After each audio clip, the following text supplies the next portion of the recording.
Before we went on break, we were talking about government and becoming or was a land dealer.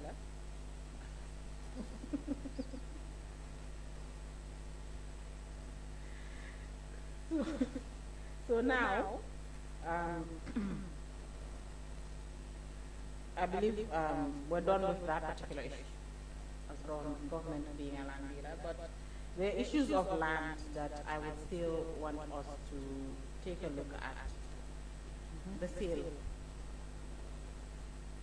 and the sale process.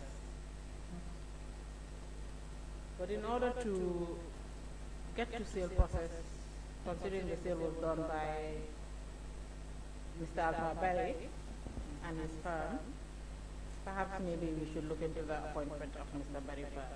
Okay.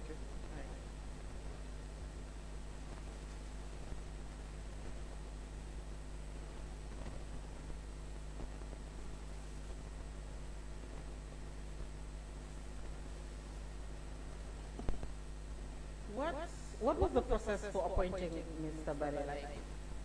I headhunted him, as I did with Augustus Pond. Okay. But in your testimony here, you stated that when it came to the selection of Mr. Prom, you had considered other firms in the country. Not other firms, other individuals. Okay. The idea, in our discussions, I keep saying 3 names were mentioned, I recall. The fact, but I retain, of course, Augustus Prom and Alpha Barry. Clearly, I cannot recall the 3rd one, but this was right from the start when I was looking for a receiver to entrust the properties to. Okay. And when you discussed the appointment of, or the selection of Augustus Prom as a receiver for the properties back in 2017 with the council, with Council Dibba, you had talked about or emphasized, I'd say, in the AP firm's experience and qualifications to carry out such duties. And you did state that among, though you cannot remember the third firm or the third individual considered, amongst the people considered at the time, they were the most qualified, or they had the most experience, especially for the fact that they dealt with the Carnegie Minerals Company. Yes, the Carnegie liquidation process. Yes, the liquidation process for Carnegie Minerals. No, what I said was that when considering the criteria that I had mentioned earlier in the identification of the commissioners and councils for the Janneh Commission, I did mention that we had at the ministry identified 5 core criteria. In addition to the specific qualifications and experience of the potential appointees, the criteria of Gambian nationality, of high repute, of competence, trustworthiness, and non-partisanship. And again, so I've given the background as to why I decided to adopt a head-hunting approach for the key personnel of the transitional justice process, starting with, of course, the Janneh Commission.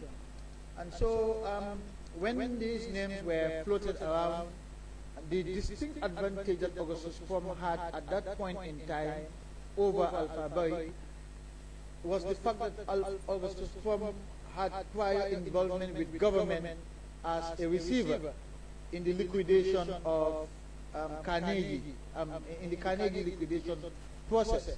So that was the reason why I chose Augustus Prom at that point in time for Mr. Alpha Barry. Sorry, Mr. Tambadou. Give us a minute to change the mic.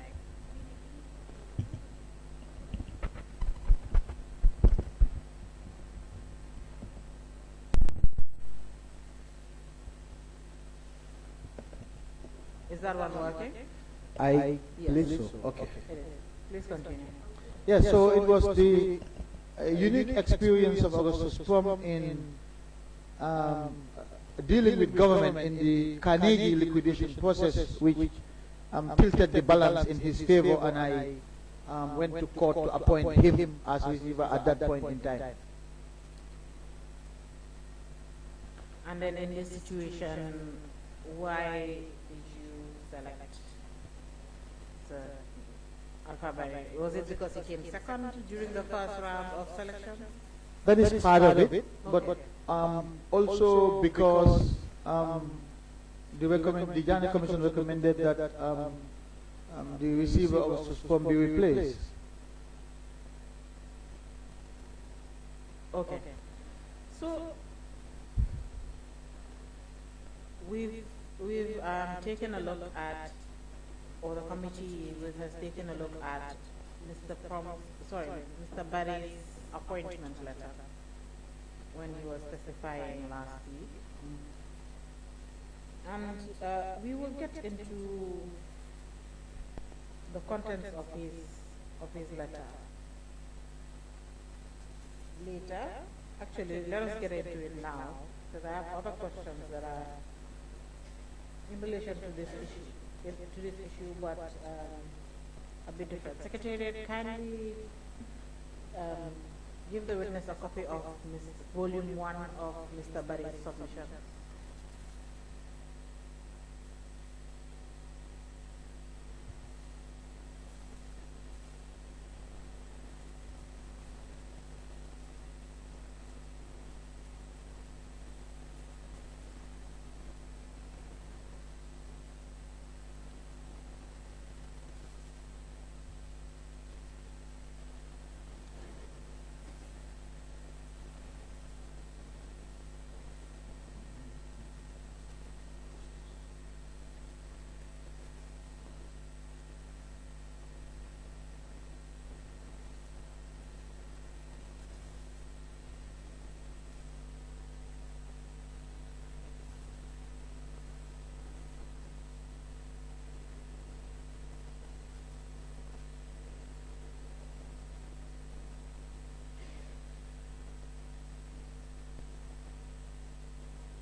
Perhaps Secretary can use my copy.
Yes, the letter is dated, yes, dated 13th June 2019.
Chair.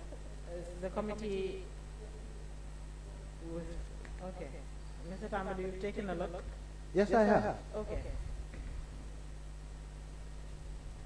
Now that you've taken a look at this engagement letter for Mr. Barry, what services was you supposed to render to the government of the Gambia? To take over as receiver and to dispose of assets to be identified to him. And liquidate shares? Yes. Very well. And also to pay into The designated central bank account, yes. the income recovered Yes. from the sale. From the sales, that's right. Correct. So my question here is, before we get into the activities or the sale of assets conducted by Mr. Barry during your time as Attorney General, because I think we should highlight that Mr. Barry is still a receiver to this date for the government of the Gambia. Before we get into what properties were sold during your time as Attorney General, let's just talk about the process of his appointment, right? How did you come to appoint Mr. Barry? You did say that amongst the people considered, or amongst the firms and professionals considered back in 2017, Mr. Barry was part of it, and part of the reasons he was approached again in 2019 was that he was also a good contender back in 2017. So, Absolutely. but what other considerations and how did you how did the conversation of you appointing him or trying to garner his interest in this such an assignment, such a big assignment, how did you go about doing that? I mean, in terms of how did I approach Mr. Barry? Yes, how did the conversation start? How did it start? Yes. With Mr. Barry? Yes. And Well- subsequently, how did the agreement to, Yes. of course, before you put this down on paper, you would have discussed the terms of his, the Absolutely. scope of his work. Absolutely. Right. Absolutely.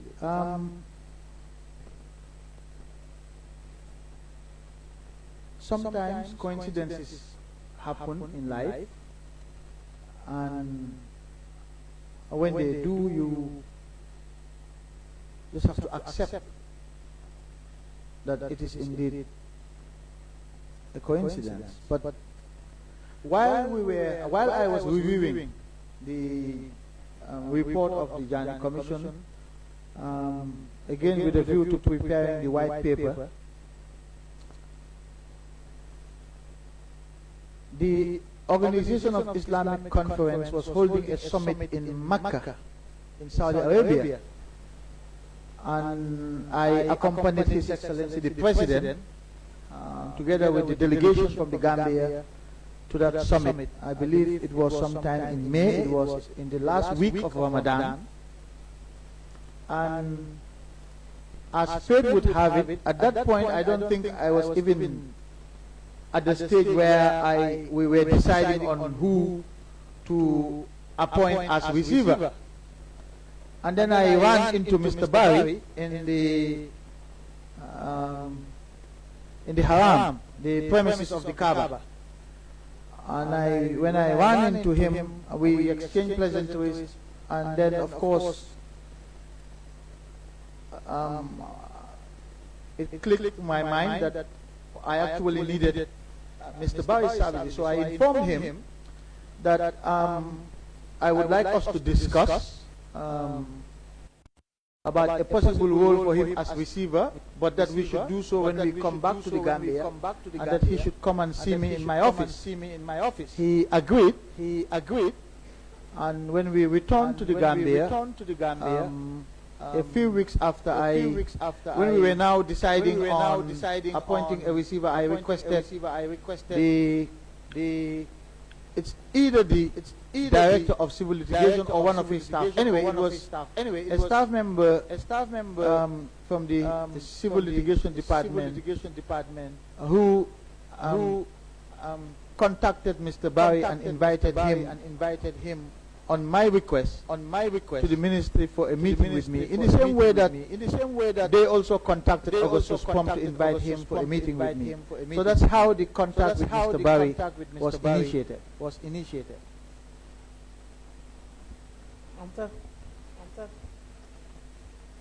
And subsequently, you discuss the contents of his engagement letter, which is the scope of work.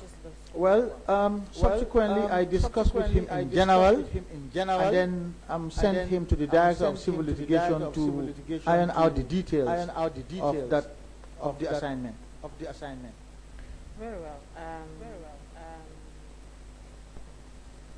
Now, even before we talk about the commencement of his work, did the issue of appointing a receiver become a subject matter of discussion in cabinet, or at least with the president? Not in cabinet or with the president, but I certainly, out of courtesy, because at this point everything that was being done by me was being done in the name of the ministerial task force. And so I informally consulted members of the task force, none of whom had any objections to Mr. Barry's appointment as receiver. But the decision to appoint a receiver, before we, I think that is what I should have started with. Before we get to Mr. Barry himself being the one that was appointed as a receiver, is the issue of appointing a receiver in general. Was this something that was discussed at the task force, or was it also discussed in cabinet, or at least with the president? It was discussed with the task force in the sense that I did consult each one of them on the identity of Mr. Barry as potential receiver, and none of them objected to that. Oh no, I'm not now referring to Mr. Barry being appointed as receiver. You mean a receiver in general? When you conceived the idea to appoint a receiver, was this something that task force discussed? No, I don't recall that. Okay. No. So you decided on your own that a receiver was needed, and then when you identified the qualified person, that's when you informally discussed the issue with the members of the task force. I didn't decide on my own. The commission made a recommendation for a receiver to be appointed to replace Augustus Pom. And since I was the one who was reviewing the report for the government and drafting the white paper, I took the initiative to identify a receiver. At that point, couldn't the appointment of a receiver wait until the white paper was published? It could have waited. A lot of things could have waited until the white paper was published, but the government needed money. And they got into land transactions. Well, the government needed money. You know, I explained yesterday in detail how the government generates money. Your salaries here are gathered on a monthly basis to be paid, and the government struggles. So we didn't have the luxury of time. The government didn't, but I clearly briefed the president on the appointment of a receiver. Before the receiver was appointed, he was clearly briefed about it. But there was a lot of pressure for the sales to proceed because the government needed the income. With all the processes that were going on, I was also, for my own personal selfish reasons, wanted to proceed with the sales, because every time I made a request to the finance ministry for something in respect of the activities that were going on, it was always a challenge. And so I actually would jokingly say to the Minister of Finance, once we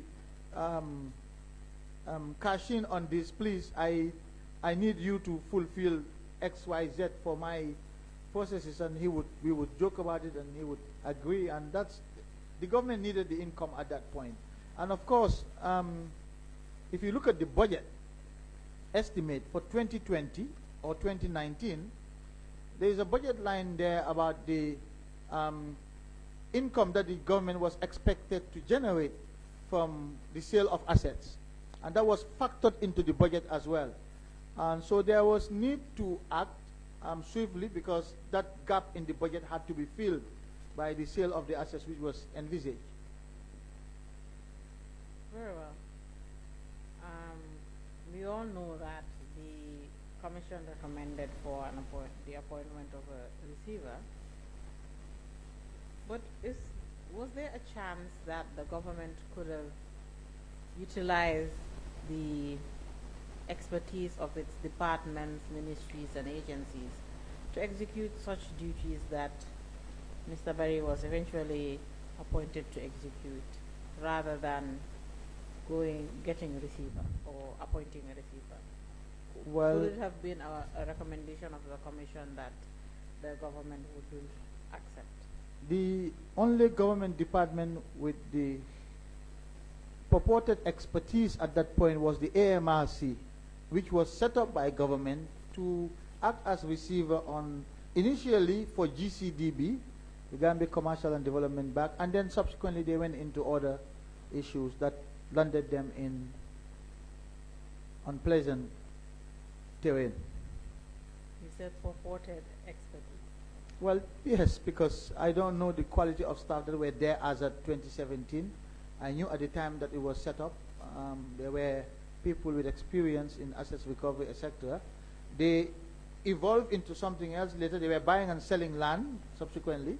So I don't know whether that's an expertise you need for assets recovery.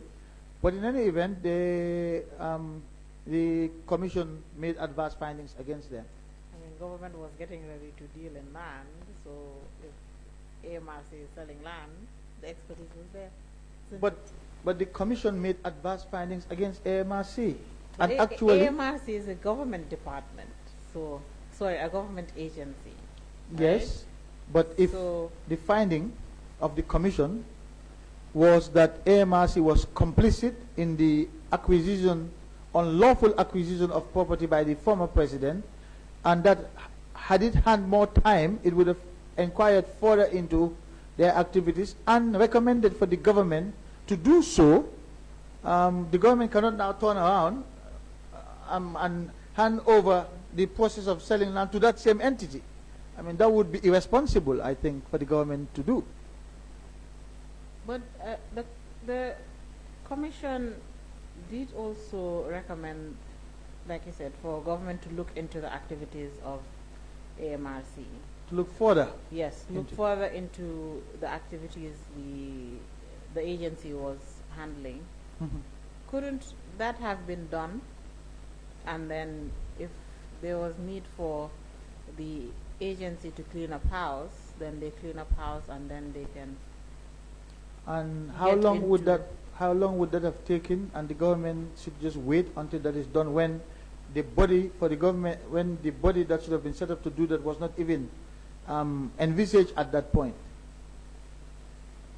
I mean, it's a review of a relatively small government agency, so Council, you do have a tendency to simplify these exercises, eh? I'm not simplifying it. I'm just stating it's something that the government could have done. So it's, for me, it looks like The government could have done many things. government was, in a way, shunning itself. The government was That's- following the recommendations of a commission of inquiry that was independently established to guide the government. Yes, but They had the benefit of going through evidence that you and I don't. you know, I like the part when you said government needed money. Mm-hmm. And fast. Government would have saved more money in these sales had it perhaps handed over this duty to AMRC after it cleaned up house. That is highly speculative. We do not know that. This We is do what not. you were thinking. I'm not thinking. The government, This is facts, by the way. The receiver has testified here, and I can recall fully which receiver? Mr. Barry. Yeah. He admitted that the government would have made more money if it was given to a government agency like AMRC. You know, you interrupted me before I Sorry. could finish what I said, what I was going to say. but I can fully remember that the fees of Mr. Barry was something that this committee raised questions about, and when we calculated the sales or the income generated from the sales he had conducted so far in his assignment and the percentages he was charging government at this time, it's quite a huge amount. And if government conducted this exercise itself, government wouldn't charge itself that amount. Let me say this in reaction to that comment. First, both Augustus Pom and Alpha Berry were paid 10%, which I understand was the standard industry fee practice. So that was, they were treated the same way. And two, their assignments were for six months periods. And three, this is the part now where I have to express my frustrations as a Gambian. We all claim to want to Gambianize. We want to support local Gambians in different activities, which is an approach that I took as Minister for our TJ processes. I made sure that always there's a Gambian who, it was Gambians who led and owned these processes. I have seen in government where foreigners are paid huge sums of money for work that is done, and nobody questions that. I was involved in international arbitration cases where millions of dollars were spent by the government on foreign lawyers. In fact, I felt so bad about it that I thought maybe we should include a Gambian in these arbitration cases, at least to protect the Gambia's interest, and have a Gambian who will also benefit from these processes, which was Mr. Pa Idifal. I was the one who had hunted him and included him in the case of Africa Petroleum against the government.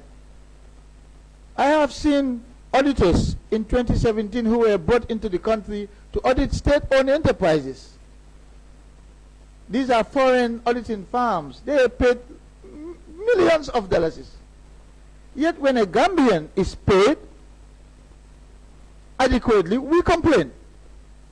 I don't know whether it's self-hate, but it's hypocritical.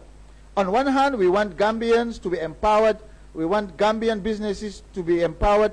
We want Gambians to be given opportunities. Yet, when it's time to reward, we reward foreign entities and go to sleep. Yet we don't want to reward our own local Gambian businesses and go to sleep. Yesterday, or was it today, I mentioned about our efforts to reach out to, it was yesterday, to law firms to track the assets of the former president abroad. And the percentages that they offered on a no recovery, no fee basis was a lot, was high. So I have seen here over and over and over foreign entities being paid well for work that they do as professionals. And when Gambians are paid similar wages, we raise complaints. When our Gambian compatriots work outside the country, they get paid these amounts. Yet when they work inside their country, we feel reluctant to pay them, yet we don't find it difficult to pay foreigners. It's unfortunate. Very sad, I have to say as well. You know, if someone listens to your answer without having heard my question, they'll think I'll say that. Or they'll think I'm jealous of Mr. No, it's Barry. not about jealousy. You're not the only one who has raised this. You know, the issue here is you spent minutes talking about this issue without answering my question. And what we're trying to explore here is in asset disposal is that could government have found other ways or better ways in disposing of these assets where necessary, right? So your answer it's like if someone listens to the answer without the question, would think I was proposing for a foreigner to be brought to dispose of the assets. No, I was. If I were listening to your answer without having heard the question, that is what I would have assumed, and there's no, in no way or so far, I've not mentioned anything about. I've not even asked you why didn't you hire anybody else without Mr. Barry. No, but you asked right? the question. So my question was, and I can repeat it again, is, and the reason why I asked that question is, couldn't there have been other ways in which, or government itself, done the disposal of these assets itself without using another party or a third party? And we've talked about government dealing in land, being a what should I say, a real estate agent, but government selling land, but eventually we would also get into government selling land to itself, right? But my issue here is that as we are exploring, and this is deep into the mandate of this committee, is the disposal of assets. And in disposing assets, we can also identify ways in which, or we can discuss ways in which, and we have to discuss ways in which government could have disposed of these assets, generate more income for itself, or save more income for itself, or even, like you said, build more capacity for the for its own employees, its servants that are serving this country. But also to learn from the entire process as well. This is also a learning opportunity for government to assess itself, the work it's doing, and also to see, perhaps come to a realization, and even if it does, at this point, it's not something that the country or the public, or even the government, should berate itself about, but the fact that we're taking a look into this process. So my question still stands, and the reason why I'm asking is, if AMRC at that time was affected or was adversely mentioned by the Commission in its findings, government could, because AMRC is part of the government, we cannot set them aside, or government cannot set AMRC aside because it was adversely mentioned in the Commission's reports. I mean, there are other state agencies that the Commission also looked into, and their dealings with the former president, Central Bank, GNPC, Social Security, and so on and so forth. But government cannot shun itself. So therefore, what my question was, or what I'm trying to look at here, is why couldn't government take AMRC's issues, dealt with them quickly, and hand over these duties to AMRC? Counsel, that was a very long question. There's a question I asked you, and you said I did not provide context. You have context now.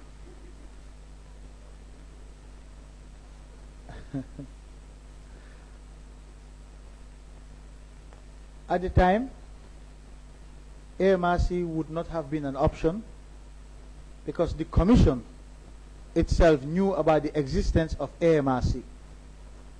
And the fact that the Commission inquired into the activities of AMRC and made adverse findings against it, and recommended for the government to probe further into the activities of AMRC, because it would have done so had it had more time, I believe it would have been irresponsible of the government to go back to AMRC and hand over an exercise such as this, when the credibility of the AMRC was questioned by the Commission and evidence found against them. If the government had to wait for the AMRC to clean its house we don't know the extent of the cleaning or the period of time it would take to do so. But thirdly, it was the commission that recommended for the appointment of a receiver. And for the government to reject the recommendation of a commission without any reasonable basis would have been also irresponsible. I think if you look at the few recommendations that the government did not accept from the commission, and I keep saying they were probably no more than 1 or 2%, the government gave reasoned opinion. It was the recommendation of the commission that the government appoint a receiver to take over the assets of the companies to liquidate them. The government acted in accordance with that recommendation.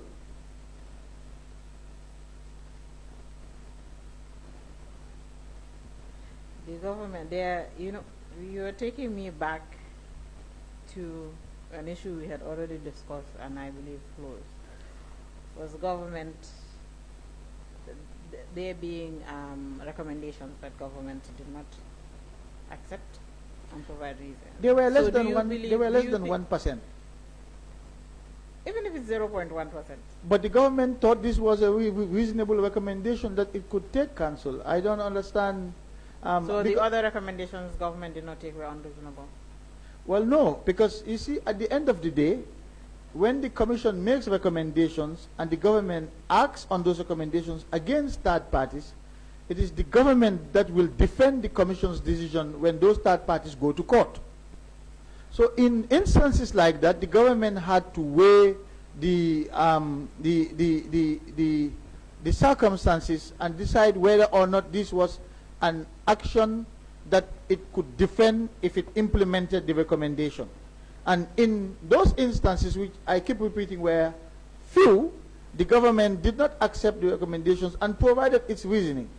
In this case, the government agreed with the recommendation of the commission that AMRC needed to be sanitized, for want of a better word. And so the government cannot now turn around and entrust the responsibility of this assets recovery process to an agency that needed sanitization itself. That would have been quite something. The Commission's recommendation with AMRC, in regards to AMRC, was for the government to look into AMRC's activities because the Commission did not, in fact, scrutinize AMRC in detail. It's one of the public institutions that, I don't want to say escaped the Commission, but that the Commission did not get perhaps enough time to look into. I mean, we've seen it was initially set up for 3 months, which was overly ambitious, and then the numerous extensions they were getting, and which perhaps to a point was not even feasible maybe for the government to maintain the Commission's work or continuous work at that point. But AMRC is one of the institutions or one of the government agencies that the Commission did not investigate like it did. Do you want us to go through what the Commission said about the AMRC in its report? Yes. For the public to know? We can, but I don't think it's necessary. No, because it does not reflect what you're saying now. That's my worry. And that's why I said let's read it verbatim for the public to hear what the Commission said about AMRC. Of all, I'm reading from the Commission's report now. No, you would paraphrase what the Commission said. I'm not paraphrasing, right? I'm going to read. You want to read now? Yeah. Okay. Of all the public enterprises, the Commission was mandated to investigate only the AMRC. Oh, actually, I didn't even paraphrase when I said escaped. Only the AMRC escaped our scrutiny. So I was not paraphrasing. This must not be interpreted as a clean bill of health stamped by us in favor of AMRC. We simply did not have sufficient time. I was not paraphrasing. To conduct a thorough investigation of the Assets Management and Recoveries Corporation. We therefore recommend as follows. A, that a small committee of public servants be set up to conduct investigations into the past affairs of AMRC concerning land and commodity transactions. B, that the committee shall determine whether AMRC's existence is still justified, and if so, whether AMRC is ripe for major amendments, or the AMRC Act is ripe for major amendments with a view to enhancing the efficiency and accountability of the corporation. This is, for the record, I am reading paragraph 19 of page 37 of volume 3 of the Commission of Inquiry report, or the Janneh Commission's report, for the record. That part is relevant and important, but that's only a part of the Commission's findings on AMRC Council. I recall clearly other findings about the management of AMRC in the report. Would you want me to help to find those parts? No. No, the public needs to hear what the Commission said about AMRC. You know, you interrupt me before I... Oh, sorry. Or maybe I should be speaking I thought you had faster. finished. No, I thought you had finished. I'm sorry. Maybe I should be speaking faster. The reason I say no, it's because the question or the issue here, it's not about whether what AMRC was doing or it was the suitability of AMRC to carry out, don't interrupt, to carry out this activity or this exercise for the government. And I like that when we started speaking about AMRC, you said that AMRC was initially established to be receiver, and that yes, it does qualify to, if you look at its establishing act, it does qualify to be receiver. However, the commission has made adverse findings, and so on and so forth. But clearly we can see that the commission did not spend time on AMRC. So the reason why, it's getting late and I don't want us to be spending a lot of time on issues. The reason why, like I said, this is also a learning curve for the government. And I think that if such an institution is in existence, despite issues it may have, government can try to remedy the issues it is facing itself.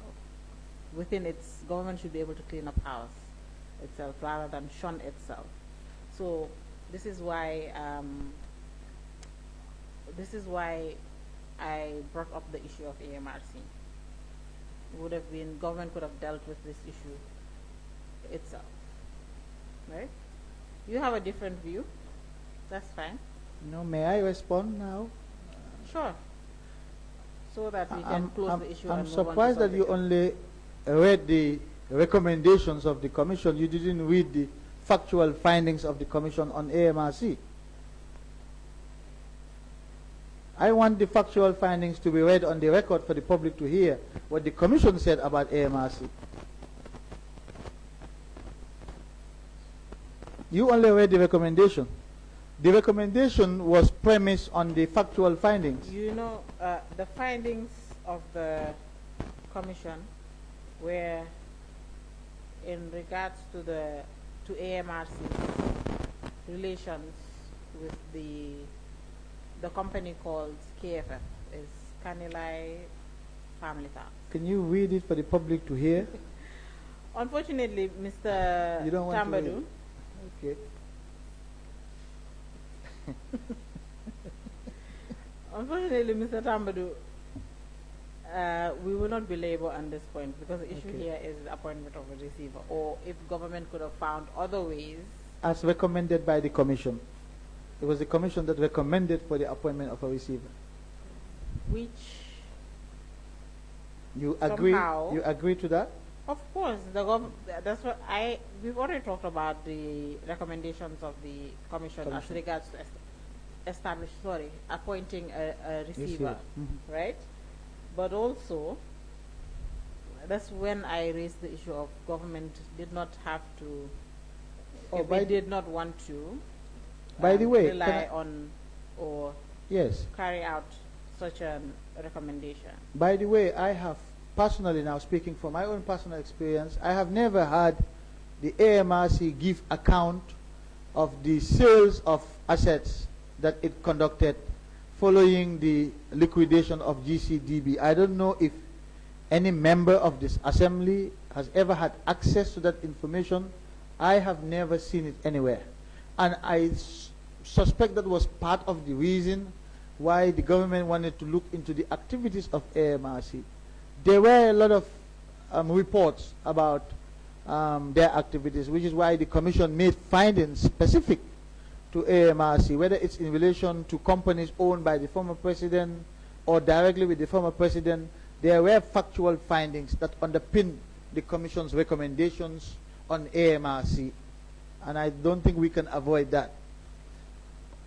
Is it true that the AMRC was, the act has been, I understand AMRC no longer exists actually. Well, the offices of AMRC, Yes. to the best of my knowledge, are closed. But it must have been by an act of the National Assembly. Or is it not? Okay. Okay. Anyway. That's a different whole thing. different issue. Well, you yes. see, so But all I can state in response to your to the state, what you've just said is that the offices of AMRC are closed. I know AMRC had a lot of issues at different times. So I fully supported what the commission recommended about AMRC. Well, the act is still, should Okay. I say valid? But I I think hear you, we are I hear getting, you. we're going, you want to take me outside No, of I hear you. I hear you. the issues I think required me to mention AMRC. All right, so now that AMRC was not definitely something or an agency that government It was not a couldn't- trusted agency. Let's put it that way. government did not trust its own agency. Absolutely. That's why it was led through the commission so that the facts could be established. There are other state agencies that were investigated or the Commission of Inquiry scrutinized as Mhm. well. And were those ones such as, maybe I give you examples, Social Security, was it a trusted agency? That's So why then- that's why they were not giving the responsibility to dispose of the assets. Okay. But the government trusted central bank No, enough no. to take To take what? the income that was generated from the sales and But deposit it there. The central bank is an autonomous body. The government does not have control over the central bank. Exactly. So- But it's still part of the government. You cannot take it It's outside. still part of the state. Exactly. It's part of the state, and the state cannot shun itself. Can it? But, Council, I thought It you would don't not be want right to, to do because I so. think you agree with me that it was a recommendation by the commission. The commission made factual findings which you wouldn't want to read on the record for the public to hear, yet you refer to the recommendations which alone shows clearly that AMRC needed to be sanitized. So, Mr. Tambadou, let's go back to the white paper. Mhm. Like I said before, the government accepted recommendations of the commission through the white paper, and subsequently also in the white paper stated the actions it was taken. Yes, and some that it had already taken. Yes. Somehow the white paper does not mention appointment of a receiver as actions government had already taken. The white paper does not have to detail every minute detail of the actions that the government has taken. Then it would be a huge white paper of this size, and that's not the point of a white paper. The white paper is to capture essentially the policy decisions that the government has taken in response to the Commission's report. And the policy decision here is to accept the recommendation to forfeit and dispose by sale of the assets in order to recover the monies. So the appointment of a receiver was not important enough to Was be not necessary. reflected. Was not necessary. Was not important. You're cutting me off again. Was not important enough to be reflected in the white paper. Was not necessary to be included in a white paper. It's a detail about implementing the policy. When the government makes a policy decision, that's what's needed to be included in a white paper, Council. White papers are not meant to be bulky. But in the Constitution, it does not mention the size of a white paper. So I'm telling you by practice. you know, when I mentioned that the actions, or when I mentioned the white paper and did not mention actions, you took me to section 203, if I'm not wrong, or is it 204? Yes, 203, 203. Yes, you took me to 203A. You want us to go back to 203A? Because 203A does not mention the size of the white paper. I agree with you. It's So by practice. Because the white paper is only supposed to reflect the policy position that the government has taken in reaction to a Commission of Inquiry report. But sorry, continue. I'm just saying it's not expected to be as detailed as a report of the Commission. Of course. However, you did state that when government is accepting recommendations of the Commission or a Commission in general, this is something that it will do through a white paper. Yes, indeed. Its reactions to the report is reflected in the white paper. Yeah. Okay. And in this instance, do we say that all the recommendations of the Commission that the government accepted were reflected? Its reaction was reflected in the white paper? Yes, by and large. If there is any specific recommendation that you think was not reflected in the white paper, draw it to my attention and I'll point to you in the white paper where the government has taken a position on that specific recommendation. Any recommendation. Appointment of a receiver? But, you know, Council, no, but, the appointment of a... No, but I'm going to stop you here, Mr. Tambadou. You know why? Because you're saying that all the recommendations that the Commission made and the government reacted to is reflected in the white paper. Indeed. But then the appointment of a receiver was a recommendation of the Commission. Yes. That made by the Commission of Inquiry, Yes. accepted by the government, but somehow escaped the white paper. No, it is accepted in the white paper. You have a copy of the white paper? Please share it with me. You want a hard copy of the white paper? Or It could be electronic copy. we have as well.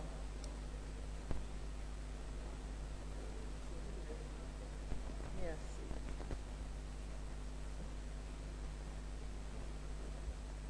This is really turning out to be a memory test for me. It is But you see, important. because I was personally involved in these matters, in the drafting of these documents, that's why I could remember some of them. Of course. Even though I shouldn't have been doing it, but you have no idea how constrained our resources were.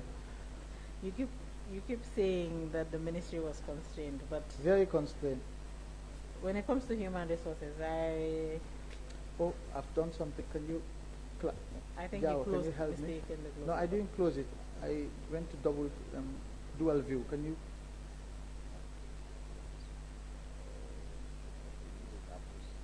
Okay, how do I scroll up or down?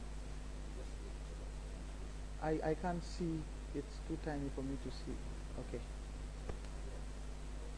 Honorable, it's dual view. Can you turn it into single view and then show us how to scroll up or down? Yes. Yes, one page. A single page.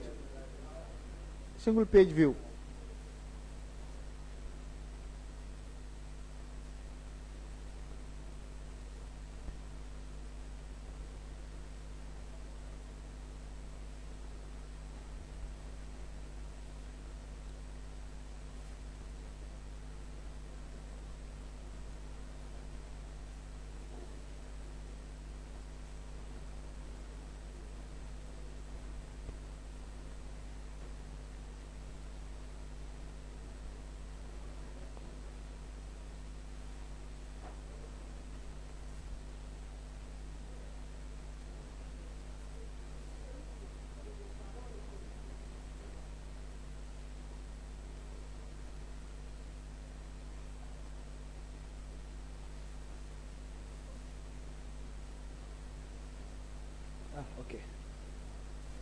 Now it's in one page, and I can scroll. Okay.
No, I found it now. I found it. So, Council, if I were to refer you to the specific parts of the white paper where the government accepted the recommendation to appoint a receiver, I would refer you to paragraphs 12 and 14 together. Paragraph 12 reads, "The government has carefully considered the report and in this white paper has stated its decisions and accepts, except as otherwise stated in this white paper, the findings and recommendations as they relate to the issues brought out in the report." So the government accepts except as otherwise stated. Paragraph 12 and paragraph 14 says, "For the avoidance of doubt, this white paper does not, and neither is it intended, to reflect all the findings and recommendations of the Commission. It only contains the key findings and recommendations that the government wishes to highlight from the report." So paragraph 12 tells you that the government accepts all the recommendations except where it explicitly does not accept. And paragraph 14 tells you that this white paper does not, and neither is it intended to reflect all the recommendations that the government accepted. Sorry, Secretary, can you change the witness's mic? But in the meantime, I like that you read paragraph 14, and you were the one that referred this committee to 203A. Yes, you can read 13. I don't have a problem. I No, I didn't say 13. I made a mistake. 14. Rather. 14. Yes, I read 14. I read 12 and 14. That's what I'm saying. Yes. You read 12, and I really like that you read 14 itself. That's right. And also that you had previously referred the committee to 203A. Mm-hmm. And that we had also discussed that the only time in which government wouldn't react to recommendations of a commission is issues of national security. No, the only time that it wouldn't publish the white paper rather than react. Okay, publish. The white paper is in matters of national security. Indeed. So, Mr. Tambadou, the white paper should reflect government's reaction to the commission's report. Yes. So why was this one point something that the government had accepted and then just did not include in the white paper. I mean, government included the issue of establishment or composition of a interministerial task force. Yes. And its supporting technical team as well in the white paper. So why was... But it's first, just a simple issue. No, but first I have read to you what the government said. The government accepts all the recommendations except where it is otherwise stated. And two, the government highlights only the key findings and recommendations of the report. And the white paper is meant to reflect the government's policy position with respect to the report. And that is what the government did in this case. It issued a policy position in the white paper by accepting the recommendation to forfeit and dispose, and by announcing the establishment of a ministerial committee to oversee that process. These are policy decisions that the government made and are reflected in the white paper. The mechanics of implementing that policy decision does not need to be in a white paper. But the government accepted the recommendation to appoint a receiver. I see. All right then. We still have issues to deal with the appointment of a receiver. And this time around, the committee is seeking for guidance. And we would rely on your vast knowledge as the former AG, who also appointed Mr. Barry as receiver. Generally, on behalf of the ministerial committee, all of whom approved the appointment. Informally. Yes, because, you know, what you want me to write individual letters? No, the ministerial committee members... taken it to a committee meeting. The ministerial, you know, we, as I said, the committee met, if I remember well, only twice, because we were different ministers with different activities. But the members are here. I mean, they can provide you with their statements, or even come here and sit in my stead. They're still alive and kicking. Well, if the committee deems it necessary, then your colleagues, or should I say your former colleagues, would come and sit there as well. Now you're sounding like a politician.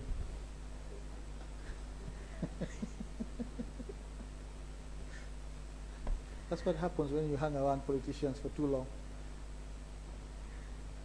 I don't think I've been hanging around politicians for too long, Mr. Tambadou, but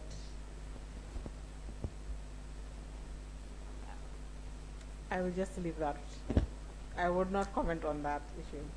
So, like I said, the committee is now seeking for guidance on generally what the process for appointing a receiver, not Mr. Barry, not the receivers, a receiver in general. What's the process?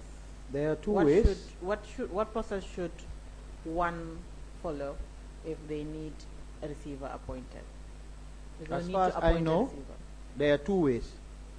There is the judicial way to court, and there is the direct way where you directly engage a receiver. All right. As far as I know, two ways. One through the courts and the other one directly.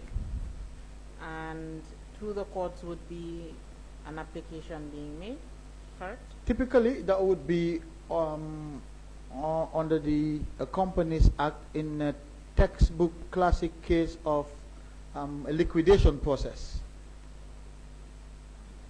Okay, and then the second one? The second one, said the second one is? It can be done directly. Sometimes Directly. organizations can engage receivers directly to perform specific acts for them. And in this instance, or before we get into this particular situation we are faced with, can you just explain more and guide the committee? Sorry, when you say you want me to explain more? Yes, explain more about appointing a receiver directly. I don't know what you mean by explain more. If an entity, for example, if a bank wants to conduct a specific act without going to court, well, which does not necessitate going to court, it can engage a receiver to carry out that act for it. That is very common practice. I don't know whether it's common here in this jurisdiction, but it's certainly common out there. Okay. So in this situation, you followed the practice that you are saying is out there and just directly hired or directly engaged the services of a receiver. We didn't go to court to get the court to appoint a receiver for a number of reasons. Okay. You're curious to hear those Yes, reasons? please. Okay. First, if we went to court in the traditional way under the Companies Act, in the textbook classic case of a liquidation, that would have exposed the government to third-party claims, because in appointing a receiver in the process of liquidation, the court may be seized of applications from third parties that would be making claims against the receiver, or that would be making claims during the process of receivership, and the government may be exposed to third-party liabilities. And since we do not know the entities that may have a claim, we wanted to shield the government from those, or from exposure to those claims. So we didn't go to court to appoint a receiver, one, for that reason. Two, if you look at the recommendation of the Commission for the appointment of a receiver, the Commission used specific language in respect of the companies. And so what we did was, instead of going to court, as I said, and expose the government to third-party claims, we there was already a recommendation to forfeit the properties. And most of the properties were under the companies, were registered in the name of the companies, KFF, KGI, etc. And so we decided to request the registrar of companies to strike off these companies administratively, because the government has already forfeited the properties in the white paper, so there's nothing to liquidate again because of this forfeiture in the white paper. And so the remaining activity was for the registrar of companies to basically strike off the companies from the register. So these were the considerations why at that time we didn't go to the court, because that would have involved the typical textbook classic liquidation process and getting the receiver appointed, and of course exposing the government to third-party claims of monies, I mean. So third-party claims with regards to money. Yes, we didn't know who would make a claim against any of those companies.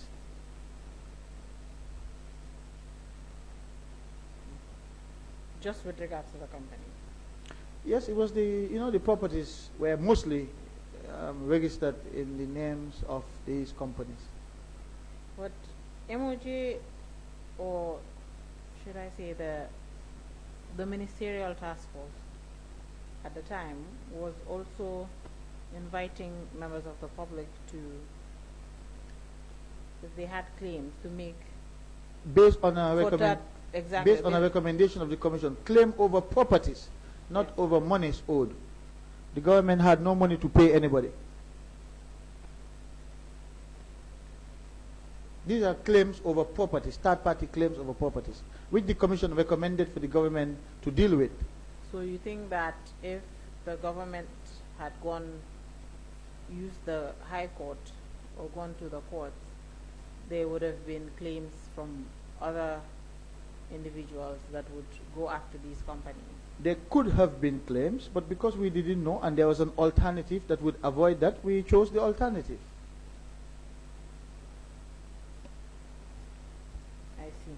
So eventually you decided to appoint Mr. Barry directly. Yes, indeed. But in his during the term he was supposed to execute the scope of work that he was given by the Ministry of Justice, it also involved dealing with the assets of these said company. The assets were already forfeited to the state. The management of these assets. I'm not Of sure these when companies that you are so scared that had. No, the decision was made to strike off the companies from the companies register. Was that done immediately? I believe so, because I only issue instructions and it's carried out. I don't follow to know whether that was indeed done. I will assume it was done. And then the assets owned, or assets that these companies had before before being struck off the yes, register, before being struck off the register. were forfeited to the state in the white paper. Yes, but eventually some of them were sold. Some of what were sold. These assets. At that point, they were forfeited to the state, so the state could sell them. Maybe I'm not being clear. Okay. My question here is, these companies that were affected, or these companies that were investigated by the commission, and of course the recommendation being that these companies should be, like you said, struck off the record. Should be liquidated. Yes, liquidated. Would follow the liquidation process, and as they are being liquidated, their assets would also be. Well, it didn't say follow the liquidation process. It says they should be liquidated. That's it. Yes. And then the course of action the MOJ took was to just delete them from the register. Because the properties of these companies, which would have been the subject of the liquidation process, were already forfeited to the state. So there was nothing else to liquidate, and the decision was made to administratively, and the Register of Companies has that power to strike these companies off the register. Very well. And do you know whether these assets that were forfeited to the state whether they were eventually sold or were handed over to perhaps other government departments for use? Or That was actually the primary responsibility of this interministerial task force, to go through the list of properties to determine which ones are to be sold, which ones are to be retained for government use, and to resolve third-party claims over some of the properties, which is why the ministerial task force enlisted the technical group to advise them on this process.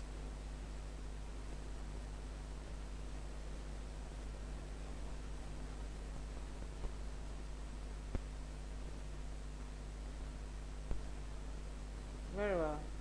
So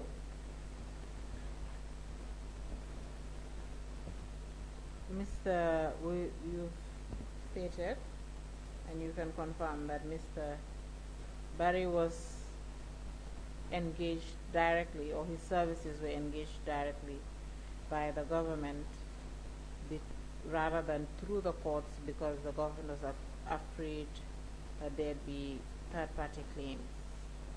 That was not the only reason. I did say that the government had the option of hiring a receiver directly or going through the courts, and we chose not to go through the courts. Yes, so now I'm saying the reason you've given this committee that the government used or relied on to hire this or engage the services of Mr. Barry directly was because of the third-party claims it was trying to avoid. Including potential third-party claims that could have been made against these companies. Exactly. Yeah. And that is something government was trying to avoid. We didn't want to expose the government to third-party liabilities. Was it that you expected the claims or these liabilities we To not don't be justified or what? we don't know who these companies owed money. They could have been NAWEC, they could have been Social Security, they could have been private individuals. And you know, in a liquidation process, typically creditors are also considered in this process. And that means if the government was supposed to get 10, it could end up getting 3 because others are paid in the process. And creditors are given priority in a classic liquidation process. So we didn't want to expose the government to that. But I think government at this time actually knew about the third party claims, because when these companies before Mr. Barry's appointment had been put under the control and custody of, or the control of Augustus Prom to manage as receiver. Yes. And they received third-party claims which were reported to the courts and MOJ. Yes. So the government is already aware of these. No, not all, because at that point there was no liquidation process. Yes. You see, But the claims had been some forwarded. claims were received. We don't know the extent of the claims. Some could have been waiting for a liquidation process, because there they could intervene and request the court to consider their interests as creditors as well. So some claims were received by Augustus Prom, but Yes. we don't know if they were all. Yes, they may not be all, but to say you don't know the extent of the claims is... Yeah, but that's why I said they may not be all. We didn't Yes, know the extent but the of the claims that were received... Some claims were received, yes, indeed. You know, Some if you claims keep were received. interrupting me, Okay. you wouldn't know what I was going to, what I am going to say. I am sorry. Okay. Like I was saying, or like I was trying to say, these claims, not all of them, of course, there might have been more, but in the almost 2 years, actually 2 years that Augustus from May 2022, 2017 to June 2019, the claims it had received are already known to the government, or at least to the MOJ at the time.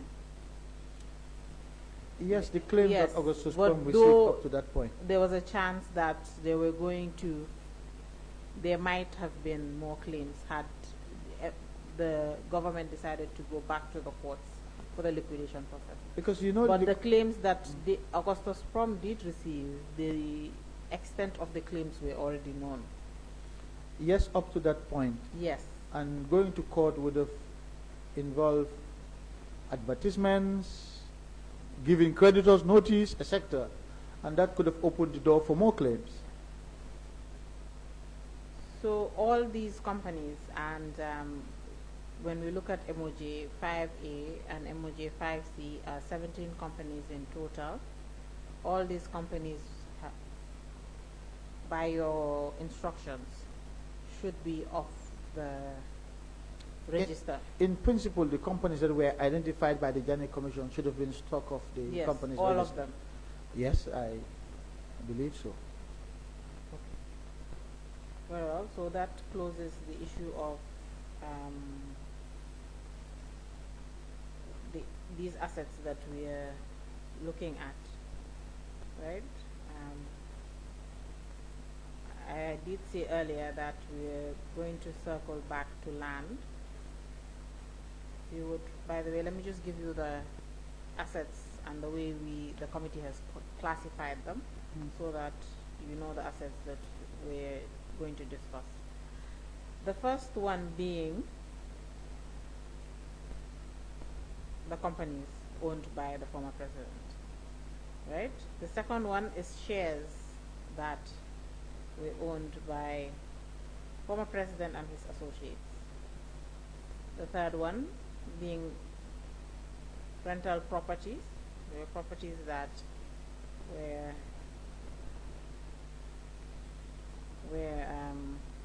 being rented out and managed by the receiver, receiving, also collecting the rent the tenants were paying. Sorry, can you go back to the start? Can you tell me the categories of The properties? first category is the companies owned by the former president. The companies, okay. Yes, which Yes. we have already, you stated that per your instructions, these companies are liquidated, but not really going through the liquidation process. Should be through struck off the Kairos register, yes. And struck off the register because all assets have been forfeited to the state. So the first one being companies, the second one being shares, Okay. the third one being rental properties, the fourth one being landed properties, fifth being vehicles owned by BPI. The rental properties were landed properties. So The reason why we you separated them. yes, is Okay. because this classification we followed with Mr. Barry when he was here, Okay. so we just continued. And the reason why we separated landed properties and rented out the rental properties is because these ones were being managed by the receiver and it was generating income. Unlike the ones that we just sold or the ones that the ministerial task force did not deal with. All right. Okay. Yeah, But that's, just that's why we made a distinction, because of Yeah. course not all not even half of the properties have been sold. Don't say half. It was. I You know, understand. the percentages thing, I didn't want to attribute a percentage in case I'm wrong. Yes, it is. but, Well, we can say the numbers. Yes, As far as out we of- know, it's 37 out of 288 properties. As far as I know. Yes, so that is why I didn't want to attribute a percentage to Percentage, it, okay. because I wouldn't, right now I don't have Yes. the correct percentage for it. Yes, but we stopped at 4 rental properties, and then But Council, if I may just briefly, please bear in mind I don't have Mr. Barry's expertise, so I'm not sure where this is leading to, but I can only give you No. my views about what the ministerial committee decided and how these things were done. I know I don't have that. The Yes. reason why we did this classification is easier to speak per asset, per class of assets, and then move on to another set of assets. Yes, right? but as a member of the ministerial task force, we didn't have these divisions. We identified properties and said to Mr. Barry, here is a group of properties, proceed with the sale. Yes, but Mr. Barry was given more than land. isn't he? Yes, certainly Yes, he was so- appointed receiver to dispose of the assets. Exactly. So Yes. shares and land is not supposed to confuse you, Mr. No, no, they're not confusing me, not shares or land, but you're categorizing the properties now, and that's No, where no, this is the I only am time we worried. categorize Okay. the properties, Okay. right? This is the only time we categorize the properties. But out of the 37, I Mhm. don't want to stick to your figure. But That's- I will that's look what I at- recall. Yes. But about, let's say, about the 40 properties that we sold, there were also a few, about 2 or 3 that were not sold initially, Mhm. or eventually even one of them was not handed over to the area council. So that's why we're calling it rental property. Area council. Yes, Soma. Is it? Yeah. Ah, okay. Yeah. But that was after you had left the ministry. That is why the classifications were done. But then the other classification is vehicles owned by BPI. That's Mhm. number 5. And then the last class of assets is the assets that were found in Birkama, that were in the custody of Mr. Hamidou Jah. Okay. So now that we've dealt with companies, we can deal with shares so that we can close Mhm. companies altogether. There were shares that the former president and his associates had in a few companies in the Gambia, being GT Bank, Comium, and Gam Petroleum. These shares were also deliberated on by the ministerial task force? I would have thought so. Okay. And what was the decision? What was the decision of the task force? I think it's my mic that's. But what's the decision of the task force when it came to these shares? What was the discussion in general, if you can recall? I would assume it would be for the receiver to sell them, to dispose of them, and By the way, the task force, the minutes, there were minutes at each time when the task force had meetings, correct? Yes, I don't think we met more than twice, but we would communicate, of course, by telephone, etc., and we submitted a report to cabinet. But yes, there would be minutes for those meetings. Okay, and generally, these minutes were being recorded or being taken by MOJ Staff. officials? Yes. Yes. And I'm quite concerned. You said at least during almost a year that you were with the Ministry of Justice between the time the task force was formed and by the time you left, it's about a year. You only had 2 meetings. Well, that's not surprising because our task was to identify properties that were being sold. After identifying the properties by phases that were to be sold, it was now up to the receiver to implement that decision and sell these properties, which took time. Unless there was something specific that the receiver wanted to bring to our attention for a decision, then it would be brought to us. But otherwise, there was no need to convene again because at that point we had already identified a chunk of properties to be sold. Do you recall ever signing minutes of the task force? The minutes of the task force, I don't understand when you say sign minutes. You don't sign minutes. Oh, sorry. But the task force ever adopted its own minutes? Yes, we had minutes that I would circulate by email to the members. I want to disagree with you when you say you don't sign minutes. Well, I didn't, okay, what I mean is the task force members wouldn't be signing minutes. Was that something that was agreed by the task force? Council, in practice, not all participants at a meeting sign off on the minutes of that meeting. The minutes are circulated, then you look, if you have comments, you make those comments, then they are adopted. It's not sign off as such. The minutes are usually adopted. Yes, but the chair of the meeting and the secretary, being the one that prepared the minutes, would at least sign the minutes, no? No, not in my experience So of now, practice. You adopt them and how? So when they are adopted, how are they adopted? when you are in the meeting and when you've held a meeting and you've had the minutes, before the next meeting, the minutes are shared, and in the next meeting, the first agenda item would be to the adoption of the previous minutes. That's it. So by that time, you would have circulated the minutes, and if there were comments, those comments would be made either before or during the next meeting. But it is during the next meeting that the minutes are adopted, and then you get into the agenda of the meeting, of the new meeting. That's it. So now, if these minutes are just adopted like that and there's no signature or anything appended to at least one copy of the minutes, if eventually an issue arises about what was discussed in the minutes or the action items that were agreed upon at the end of the meeting, or that these are the next steps to be taken, how is that resolved? No, but that's why before the minutes are adopted, people are given the chance to comment.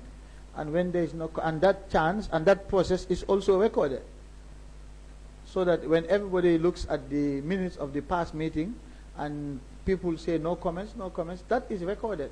No comments, minutes adopted accordingly. With no signatures, again, if an issue arises. So let's say, for example, because Mr. Tambadou, I believe that, and this is my experience, when meetings are held, be it board meetings, committee meetings,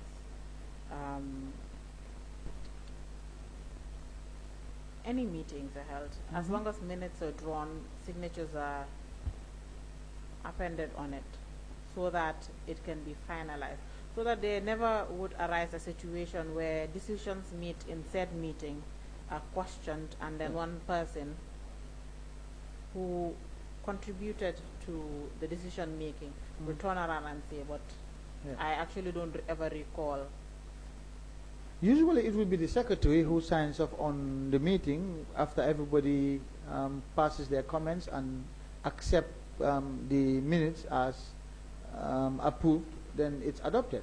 So there will be one signature, but not every participant in that meeting would sign off on the minutes. That was the practice of the task force. That's the practice that I still know in my own professional life. But indeed, that was, I'm not even sure if the secretary signed off on the minute. But in this case, there are email trails where the minutes were circulated to all the members of the task force. Those email chains will be shared with the committee. Okay. And who was the secretary for the task force at this time? One of my personal assistants who was with me at the time. I can share her name on paper, but I don't want to call out people's names. I keep saying I want to protect civil servants from these processes because they are supposed to be protected. You know, in fact, it's the two names that I provided before. I know. Yes. I know. But I don't see a reason why these names can't be said on the record, but that's okay. Since the committee has these names, that is fine. Council, the civil service is the engine of government, whichever government. And traditionally, they are insulated from politics. In this day and age where people are not making these distinctions, I hesitate to throw people's names out there in these processes. That's the effect of social media on our psyche these days. You don't want people to be mentioned. And there's a lot of misinformation and disinformation. So I am being extremely careful here with the civil service. That's fine, Mr. Tambadou. That's going to be left to the committee. I will not. But I provided the names anyway on paper yesterday. So yes. But I have copies of the minutes. Yes, we would not only want to see the minutes, but the email thread, since you said. Well, you will see that, yes. absolutely. That's what I mean. The minutes are contained in the thread. Yes, the email thread is very important to the committee. Okay. So the issue of the shares, again, back to selling the shares. To this day, GT Bank's shares remain unsold. So we will talk about Gum Petroleum and Comium. Okay. So the Ministry of Justice was kept in the loop when it came to the sale of the Gum Petroleum assets. Sorry, the Gum Petroleum shares. Oh, absolutely. We were aware of it. Okay. Because it was a big event. A big event. I think so. It was held in a hotel, I think, if I remember well. That's fancy. Were you involved in this big event, and did the receiver ever update the Ministry of Justice when it began the sale process? Yes. So not just the end of the sale, but like when it began the entire process. I was informed that it was going to, the receiver informed me that he was going to conduct a sale of the shares. I didn't go to the venue, but I know that my ministry staff went, and there was a representative of the President's office who was also there, if I recall correctly. All right. So the receiver has testified through the process, and we would not go through that explanation or get into the sale process. Prior to the sale, after the receiver received bids, because the shares were sold through a bidding process. Mm-hmm. After the receiver had all these bids, and some did drop out, according to him, and the final buyers were informed of their success in the entire process. Was the Ministry of Justice informed?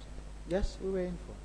I was informed. You were aware of who or which companies or entities were going to buy these shares?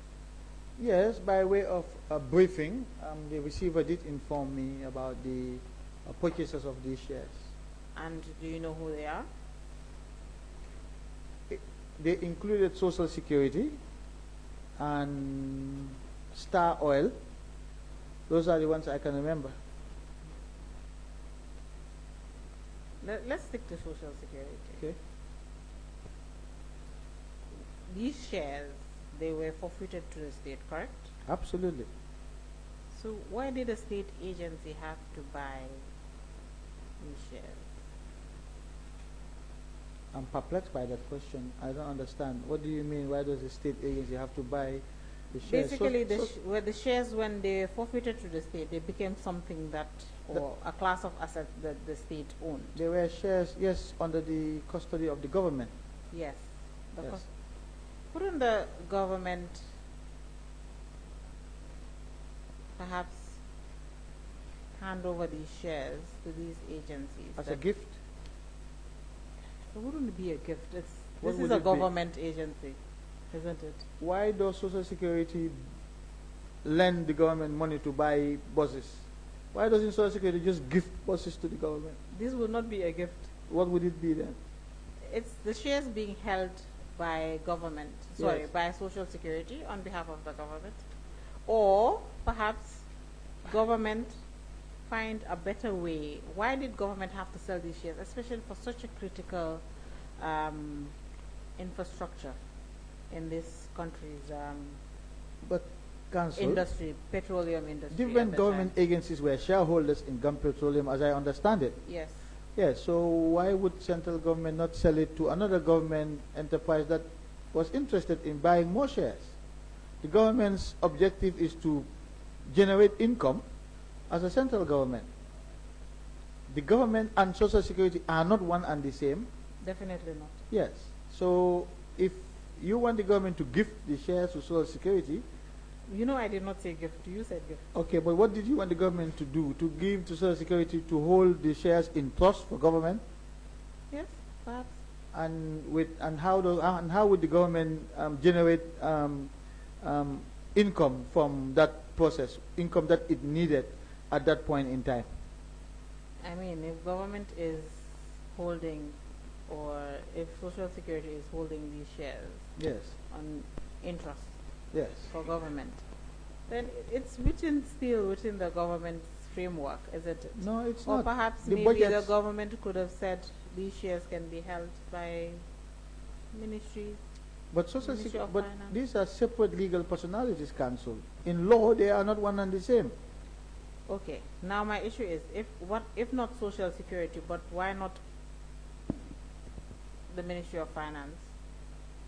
But why the Minister of And then Finance when receive dividends as the company, or as this critical infrastructure is conducting its operation? the objective of the sales was to recover monies that were misappropriated as recommended by the Commission, and that is what the government did. It disposed of assets as part of its recovery efforts. So, I mean, again, here we're talking about viewpoints. Would it have been better this way? Would it have been better the other way?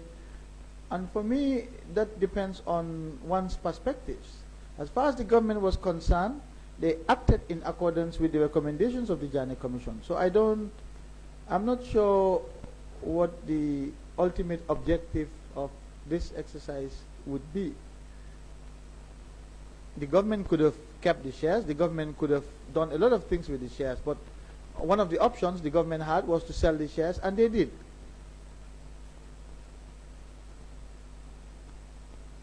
And a lot of money, by the way, was generated from those sales. Oh, definitely.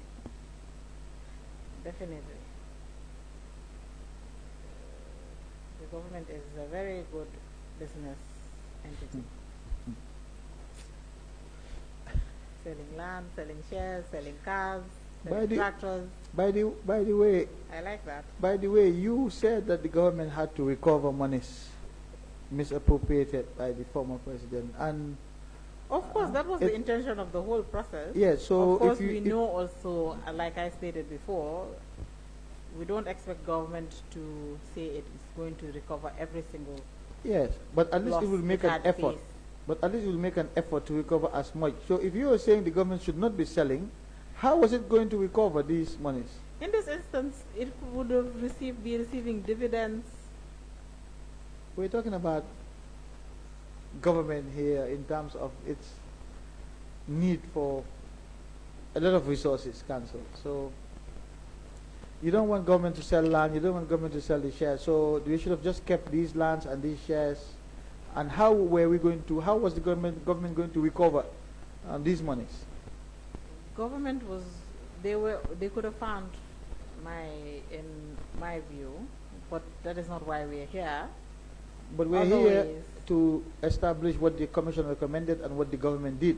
So the government acted in accordance with the recommendations With of the the commission. recommendations Yes. of the commission. Let's go to Comium. Okay.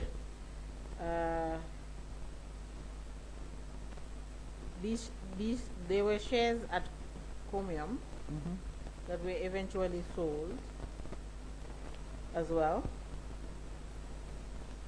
And for me, sorry, can you just also explain the sale process? Was the Ministry of Justice kept in the loop? I as don't well? know much about the Comium sales. Okay. Gum Petroleum, I knew because this was a lot of money, and I knew that a state-owned enterprise was interested in the matter. That's how I was also briefed about it. But otherwise, I wasn't following the sales as such, so I have no idea who bought what at Comium, and I'm just learning from you today that the shares in Guaranty Trust Bank remain unsold. Yes. The shares at Comium were eventually sold as well in 2020. Okay. Yes. But the receiver did inform this committee that each time he was faced with sales for any asset or any class of assets in these classes that I had listed out for you, he would receive bids and do an analysis of the bids and forward to the Ministry of Justice. Do you recall ever receiving such analysis from the receiver? Yes, the receiver would send me reports, but in terms of the bids, he was dealing more with the Solicitor General and the Department of Civil Litigation. And these analyses were different from reports you were receiving? Yes, the reports I was receiving were reports about a process of sale at a particular period, which report was shared with members of the Ministerial Committee. But in terms of the mechanics of the sale, the bids, etc., I was not involved in that. So,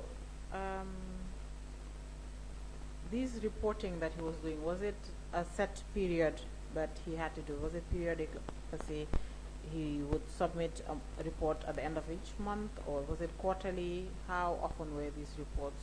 I think the reports depended on the forwarded. phases of sale, because the sales were conducted in different phases. Phase 1 had a number of properties, Phase 2 had a number of properties, Phase 3 the same. So if I am not mistaken, if I remember correctly, the reports were covered the phases, the respective phases that the sales were conducted in. I see. And another thing, just before we move further into the assets the receiver was handling, the money generated by the receiver, was there a set, or was there an agreement in whether there is a set period in which the money was supposed to be transferred to central bank? Well, since the government was under pressure to get money, the idea was the monies generated should spend as little time with the receiver as possible. That's it. That's what he was told.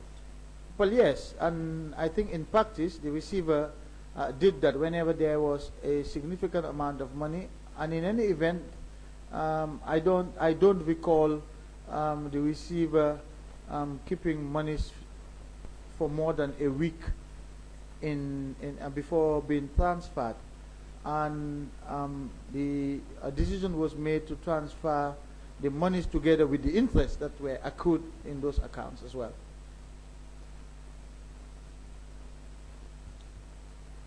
You know, when you said not more than a week, I don't hold me to that. I don't remember the time period. I don't recall the time period.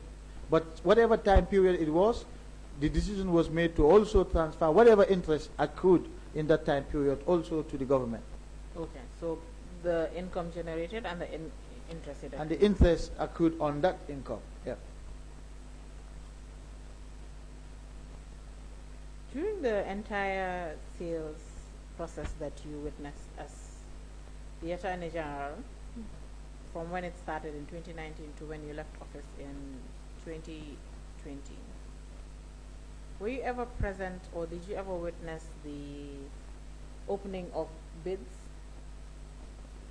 or just observing the bidding process? I have never observed the bidding process.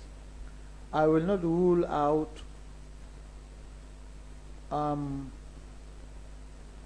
going to the Solicitor General's office on the first occasion of a bid to just see how things are going, and then I wouldn't have spent more than 5 minutes there, if I remember vaguely. But otherwise, I have never been present in the opening of any of these bids. Only once? At most, if I recall, it would be only once, yes. And it wouldn't have been more than 5 minutes. I see. So, now that we've dealt with Gum Petroleum and Comium, let's go to the assets in Brikama. Mm-hmm. The receiver, Mr. Barry, testified here and informed this committee that after his appointment as receiver, one day in his office, he received a visitor. His staff came to him, told him, you have a visitor. Mm-hmm. The visitor was welcomed, and it was Mr. Hamidou Jah. And Mr. Jah informed Aitayat. You have my full attention. Okay.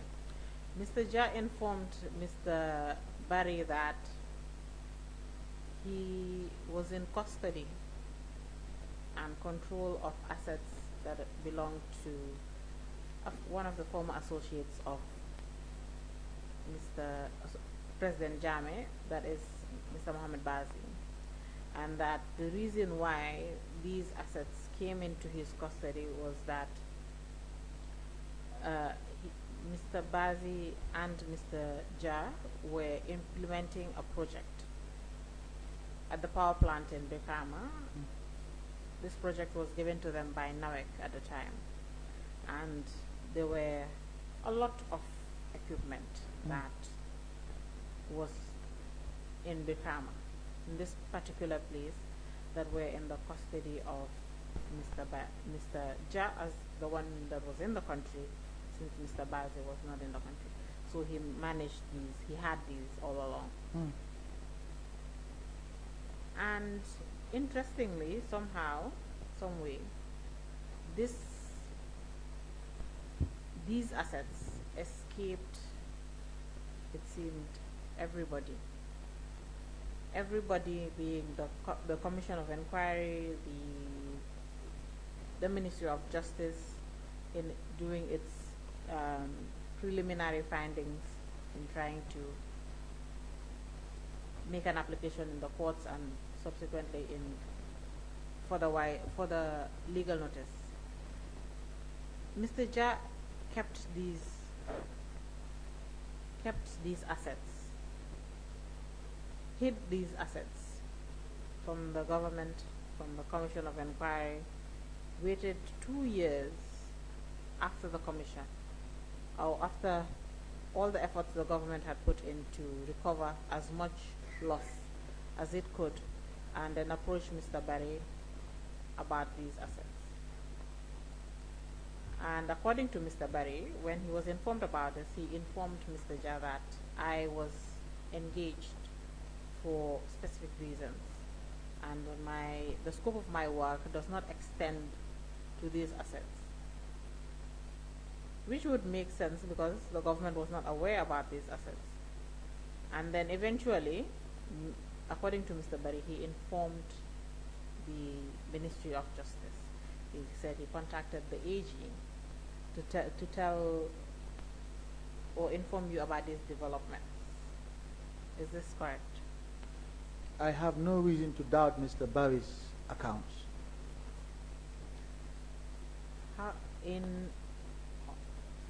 I believe this is the first day of your testimony or the second day of your testimony. You had informed this committee that you were not aware of these assets in the Ghana. I'm not sure if we discuss assets in Birkama. Yes, it was raised by Honorable Janneh. No, Honorable Janneh referred to assets by Hamidou Jah, but I'm not sure whether the reference was to these are the Birkama. assets. But these are the assets. Yes, Okay. assets by Hamidou Jah, they are located in Birkama. Yes. So, Okay. And yeah. my response was that I was not aware. You were never aware of the existence of these assets. Okay, I couldn't remember, of course, but like I said, I still don't remember. The reason why I responded in the way that I have done, that I have no reason to doubt Mr. Barry's accounts, is because I know that Mr. Barry will not make a false statement on that. So, in spite of my lack of remembrance, I have no reason to doubt his account. So I still don't recall, because like I said, I don't want to again sound dismissive of these processes, but I don't recall to this day, but I don't doubt Mr. Barry's accounts as well. So for our purposes here, let's say I was informed about these machines.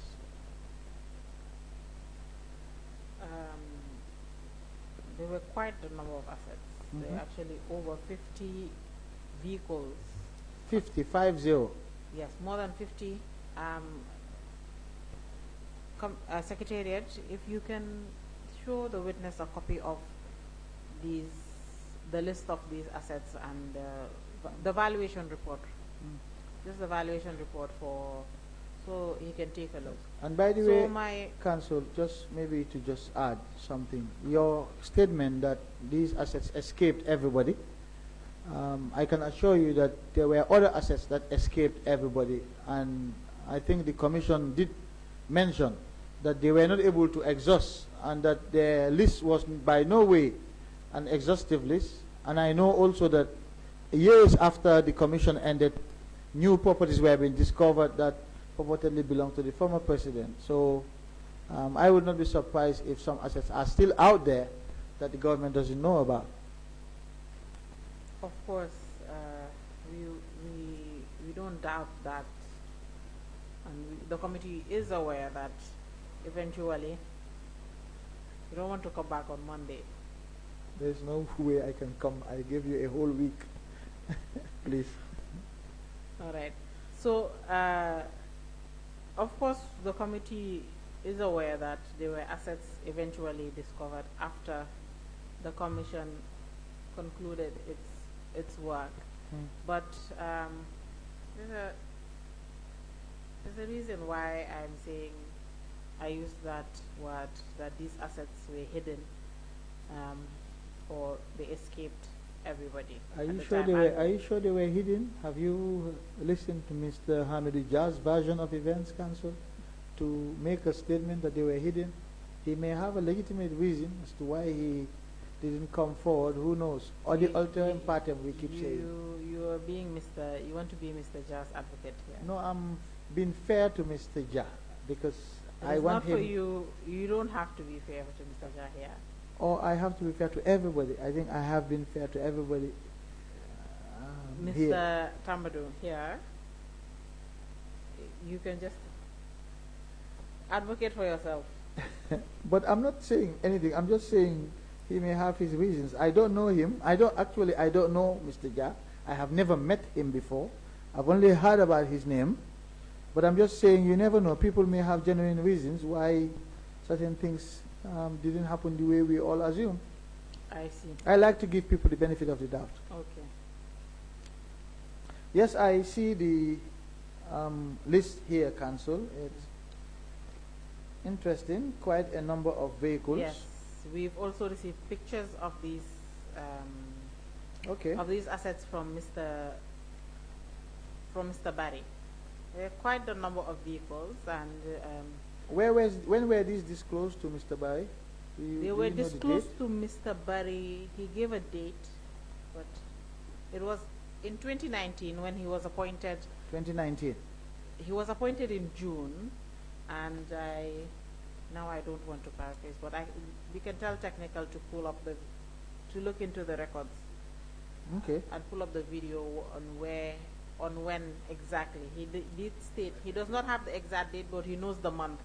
Was Okay. able to tell the committee. And Honorable Janneh. Yeah, I think what he said was as soon as he was appointed as a receiver, Yes. that was when Mr. Ja approached him for this equipment. That's Okay. true. That's right. He's actually right, because I remember fully asking Mr. Barry whether he was not concerned in any way that somehow he was appointed immediately and Mr. Ja approached him, when Mr. Ja could have approached the Ministry of Justice or the Commission of Inquiry about these assets. Are Okay. you still taking a look? No. Okay. Go ahead, please. All right. So, as you can see, it's quite the number of assets, and when evaluation was done, it was about $8 million, and they were not even valued. If you critically look at the report the valuation report that Mr. Barry submitted, if you do the calculations, it's actually more than 8 million. And these were jointly owned properties between Mr. Ja and Mr. Bazi.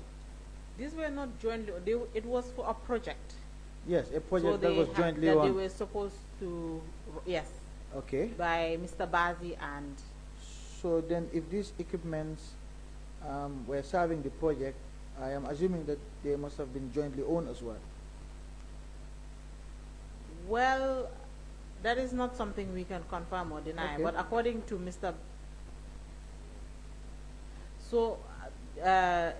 according to Mr. Barry's testimony, Mr. Ja was, should we say, a local partner, or should we say a local consultant for the project? Mm-hmm. Yes. So basically, Mr. Ja did not own these properties or had no shares when it comes to ownership in these properties. But I thought you said we could not establish that. Let me complete what I'm saying. Okay, sorry again. You know you like cutting me off. I'm and I sorry. don't know I'm why. sorry. My apologies. Yes. Sorry. According to Mr. Barry's testimony, Mr. Ja approached him and said, this is a project that Mr. Bazi was working on with NAWEC, and I worked with Mr. Bazi to implement this project. And in so doing, these are assets that belong to Mr. Bazi for this project and have been in my custody ever since the government came in and since Mr. Bazi left the country. And these assets had been in this place in Birkama and in Mr. Ja's custody and control. Somehow, some way, Mr. Ja felt like the appropriate person to approach was Mr. Barry. Mm-hmm. And I don't know why that is the case, because the Ministry of Justice or any other government department could have been approached about this assets just for notification purposes.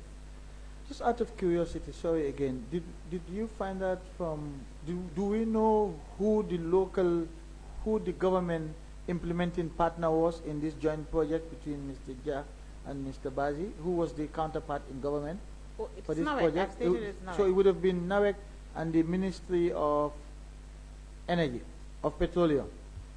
Okay. Petroleum and Energy. Petroleum and Energy. Okay. Yes. So that's the testimony of Mr. Barry Okay. with regards to this. So Mr. Barry said when he received this information, he could not do much about it because it was outside of the scope of work he was given by the Ministry of Justice.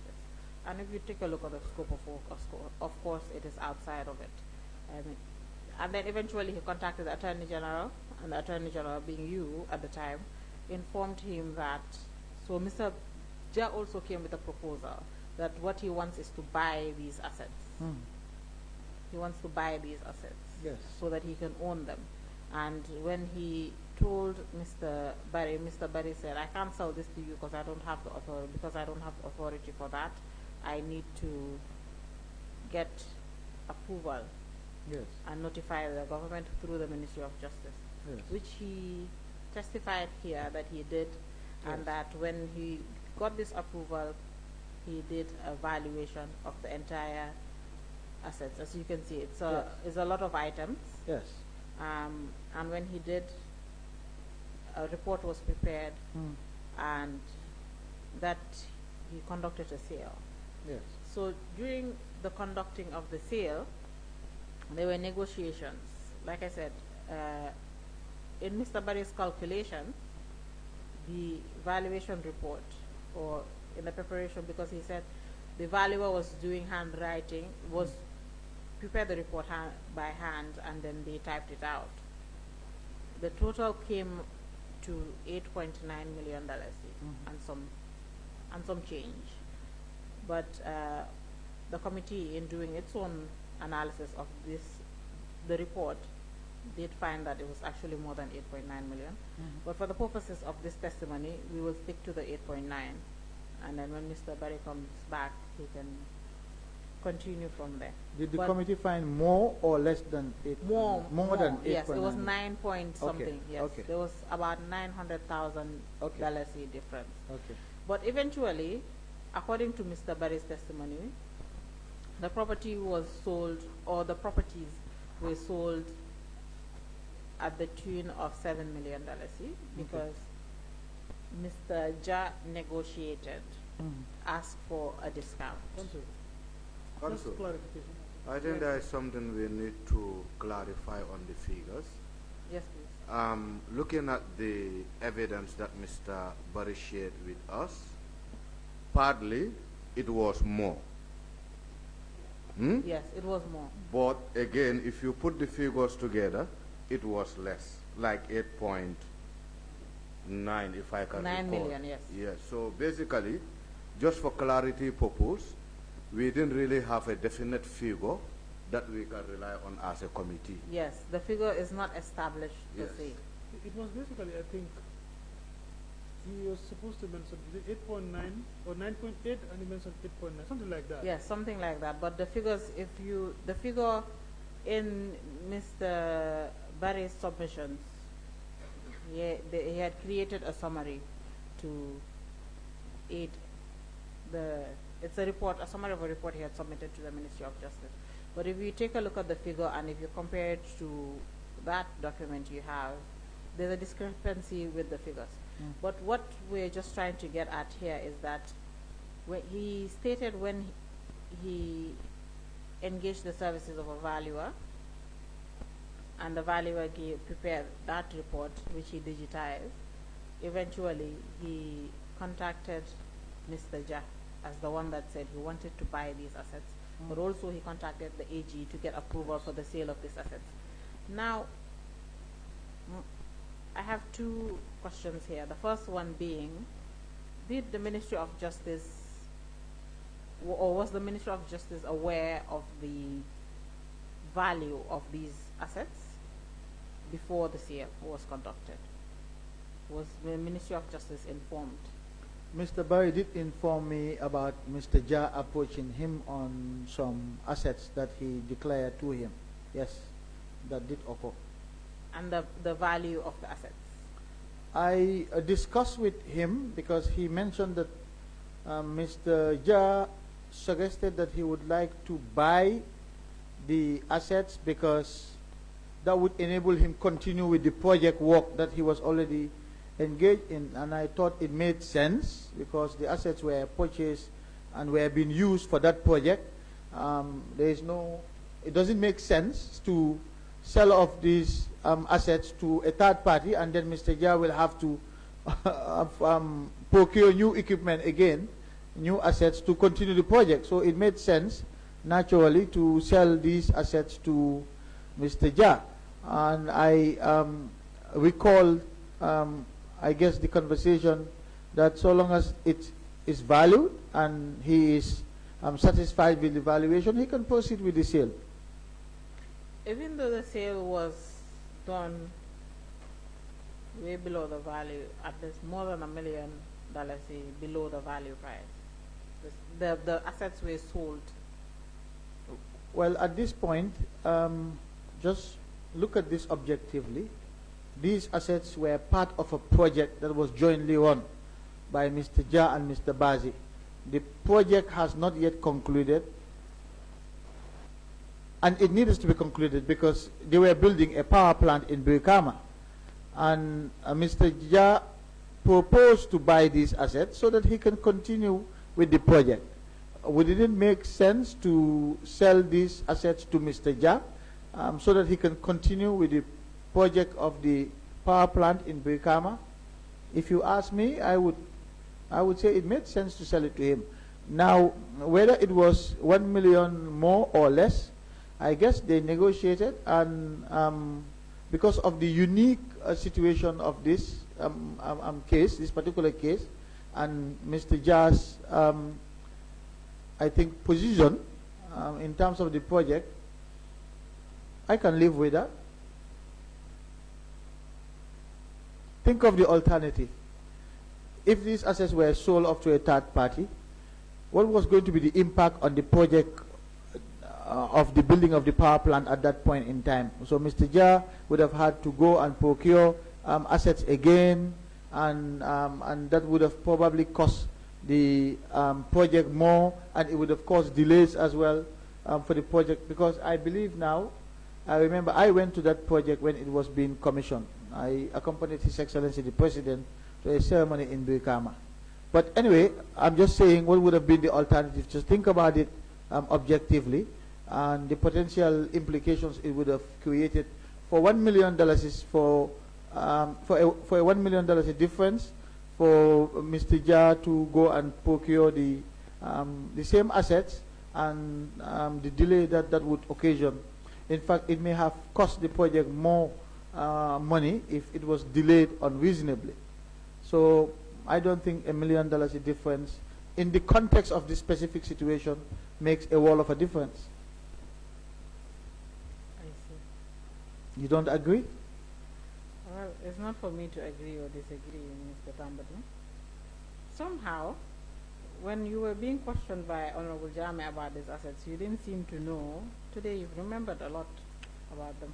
Somehow yesterday, when I was asked whether the Ministry of Justice applied for the cattle to be sold, I said no, we couldn't. I couldn't remember. But when the application was brought to me, then I remember the conversation I had with Council Bensouda, which Council Diba confirmed was contained in an email chain. So all I need is for my memory to be refreshed sometimes, and I'll remember more. That's great. Are you doubting my openness to this committee? I did not say anything. Well, your insinuation is that I am forgetting and then I'm remembering. I didn't insinuate anything. But that's what you said. You said when Honorable Janneh asked, I couldn't remember, but today I can remember more. What would be the import of that comment? What's the logic of that comment? It's just something I think is worth to note. Yes, so it's an insinuation, Council. I mean, at least for the record. It's not an insinuation. I We think talked about these assets on Monday, now we're talking about them today on Friday. Yes, and I can remember now that my memory is refreshed. That's good. Thanks to me. I am human.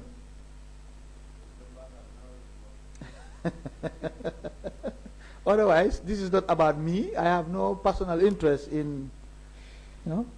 So, I just have one thing, one issue I want you to clarify here for the committee, or perhaps maybe provide an explanation or give us more context, like you would say. Now I'm the one asking for more context. Did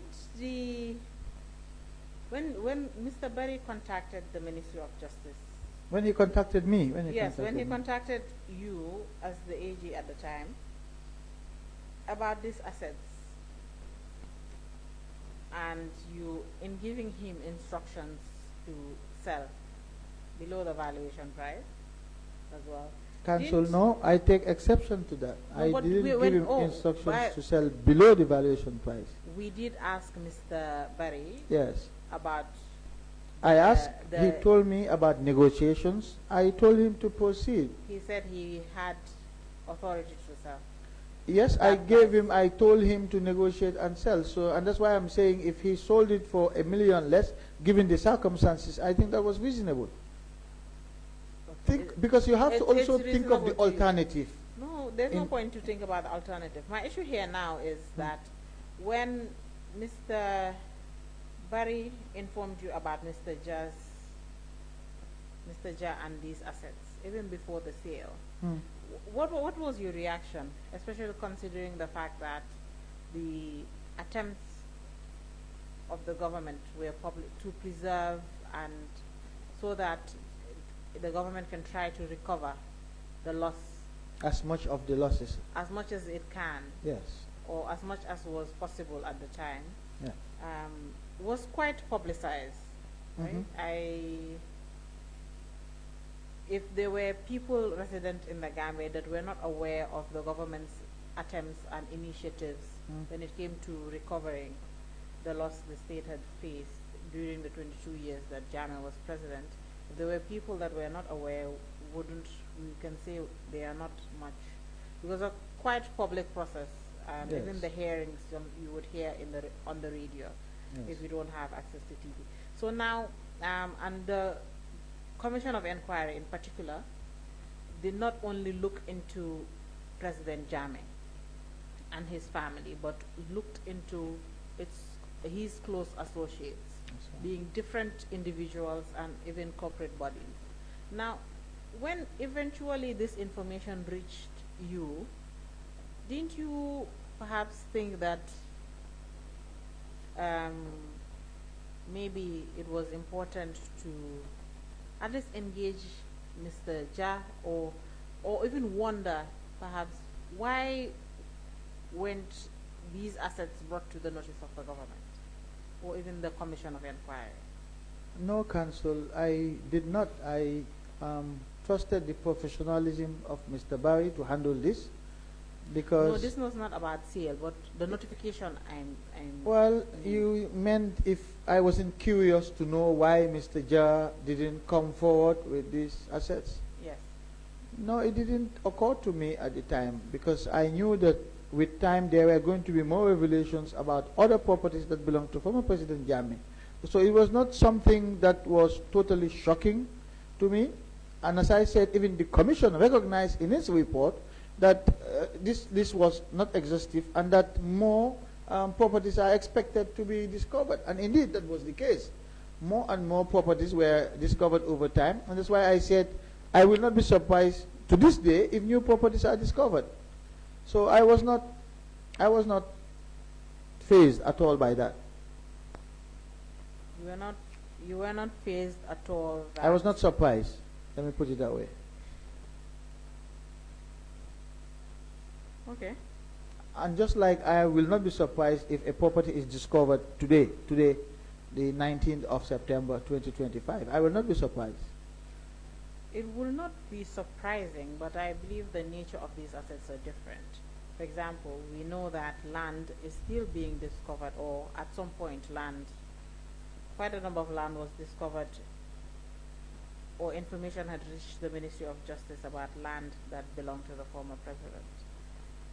Right? But these assets these are something or these were assets that were being held by somebody. Mhm. In the entire public, very, very public process, this person was still holding on to these assets and somehow decided that, let me approach Mr. Barry, when they could have approached the Ministry of Justice within the 2 years. By this time, the government had already been in office for 2 years and decided that not to inform anybody about this until Mr. Barry was appointed. Council, maybe you should ask Mr. Jha to come and explain that to the committee. I Yes, can't so my question. issue now is, why was this not something the Ministry of Justice thought it was important to look into? No, not at all. Not in the context of the other things that we had to do at that time. Of course, the more important things. Well, I wouldn't put it that way, but again, I had to prioritize. And yeah, The more important things. no, the things that. Let me not make any more comment before I sound dismissive of these other processes. Of this particular process. Of this particular process, yes. Because I think you've had 3 days to be dismissive about these processes. No, because I mean we're the ones who went to court. We're the ones who set up these processes. So it's not fair to say we were dismissive. You have to contextualize it compared to the other activities that were going on. I can understand at This the was not- time, this but was not my now priority. Well, perhaps you this can is- appreciate the importance of the value of these If assets. if you were gathering your bag and running across the border again, you would probably appreciate better the Oh, I efforts did not we were. run, Mr. Tambadou. You were here. I was here, right next to the Fajara barracks. Okay, well, I'm glad you didn't. Yes. I'm sure Council Diba wouldn't say the same for himself. So. But anyway, Yes, but I did not run. Okay. I was right here next to the barracks. okay.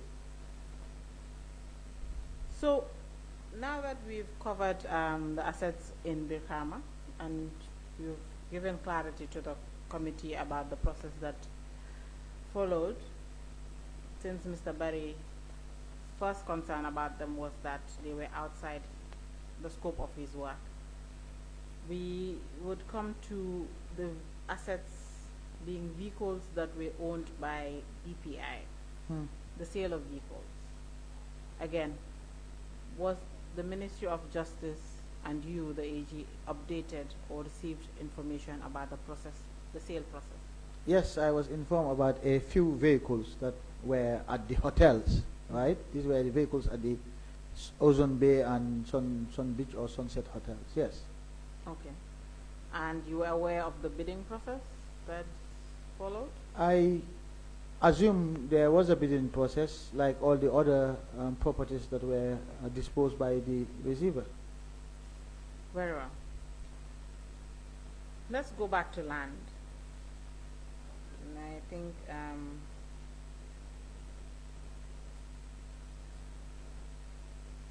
the sale of land done in 3 phases Mhm. so far, and the sale being conducted in 2019. Mhm.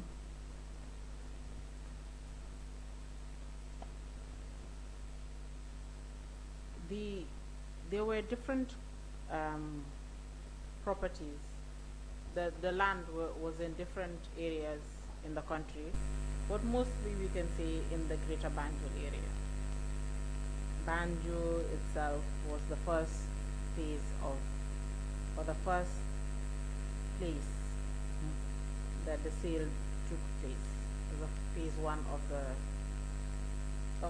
the property sale. Were you aware of a valuation exercise for these properties? There were 2 valuation exercises.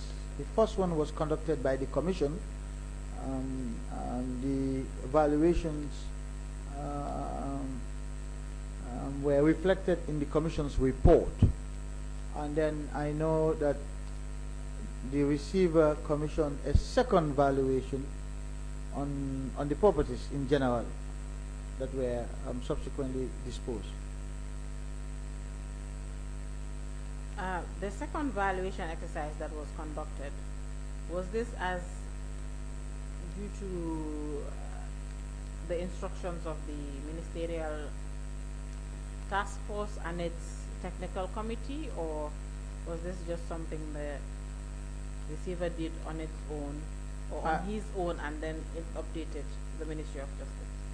I think the receiver used his professional judgment to undertake a second valuation, and I think that is correct. It's always useful to seek second opinion professionally.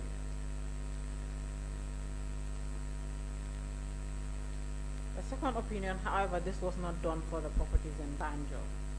There was no second valuation for the properties in Banjul? No, according to the receiver. Okay, I mean, They based it on the commission's report. commissions, okay, I'll take that. So again, when a second valuation exercise was being done for the properties outside of Banjul, didn't the Ministry of Justice think to ask why the properties in Banjul, they relied on the valuation of the commission, the valuation exercise of the commission, and then the others was done differently? As the receiver was a professional in his field, I left it to his professional judgment. However, there's one of the properties that was sold. One of the properties in Banjul was sold below the valuation price, and actually way below the valuation price. Was the Ministry of Justice ever made aware of this, or in receiving reports from the receiver, Mr. Barry, did the ministry notice this and question these issues? You know, Council, what you're doing right now is in my book called nitpicking. Oh, it's not picking. You We're are- in the heart. No, we're right now in the heart of the committee's mandate. Yes, but I am coming. You're splitting hairs. You see, when an exercise is conducted, it has to be viewed in whole, especially an exercise that requires the disposal of a number of assets. You will make profit in some of them. You will not make profit in some of them. You will square off in some of them. You will make losses in some of them. What the ultimate goal is, your sum total in the end. Did you make a profit at the end of the entire exercise, or did you make a loss? When you are involved in business, that's what happens. You sell some at a huge profit, you sell some, you balance, or you sell some at a slight loss, and in the end you aggregate your sale proceeds. So I know that in the overwhelming majority of cases, insofar as the landed properties were concerned, the government made generated income that far exceeded the valuations of those properties. It does not mean that in some instances properties were sold at the valuation prices or below the valuation prices, but that those circumstances are informed by a number of factors. So, for example, I know that when the receiver advertised certain properties on his website and in the local newspapers and provided a guide price, at the conclusion of the advertisement period, some properties did not receive any bids from members of the public. Those properties were there, nobody bidded for them, and because the government wanted to sell, it had to consider how best to deal with that situation in order to see whether it would succeed in disposing of those properties that were not successfully sold the first time around. So there were properties that were sold below the guide price, but they were in the absolute minority, because in the end for us, the government made profit overall in excess of the valuations that were conducted.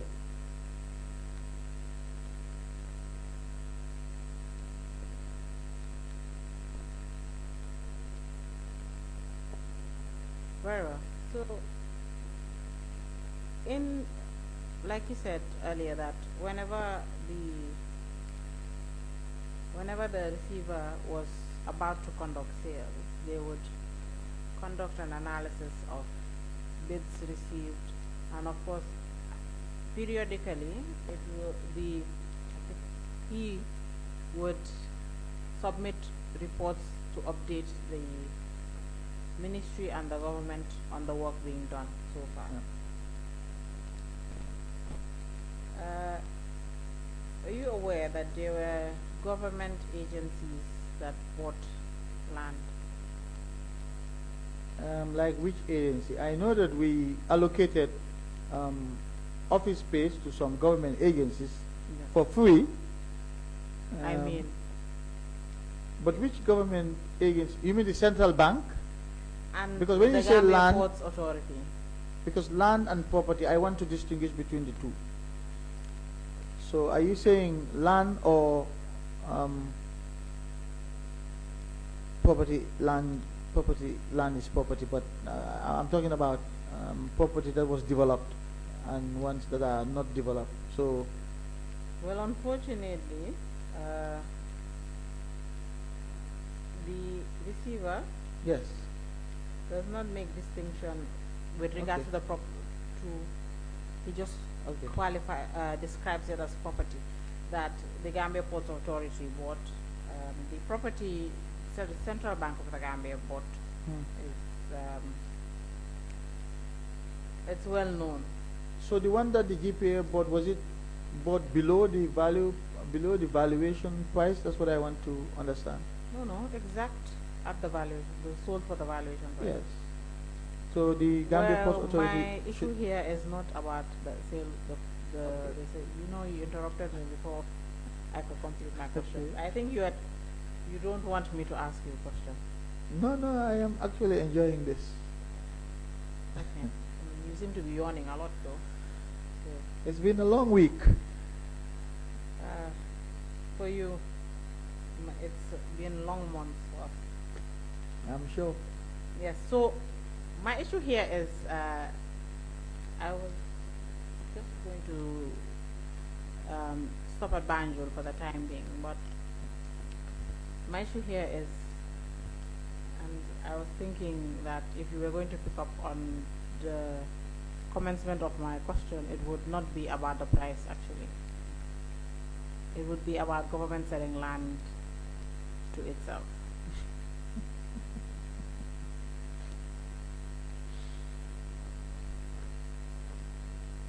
Were you aware that the Gambia Ports Authority was, before the sale was concluded, that the Gambia Ports Authority was interested in land in Banjo, in Hagan, I believe, yes, around the port?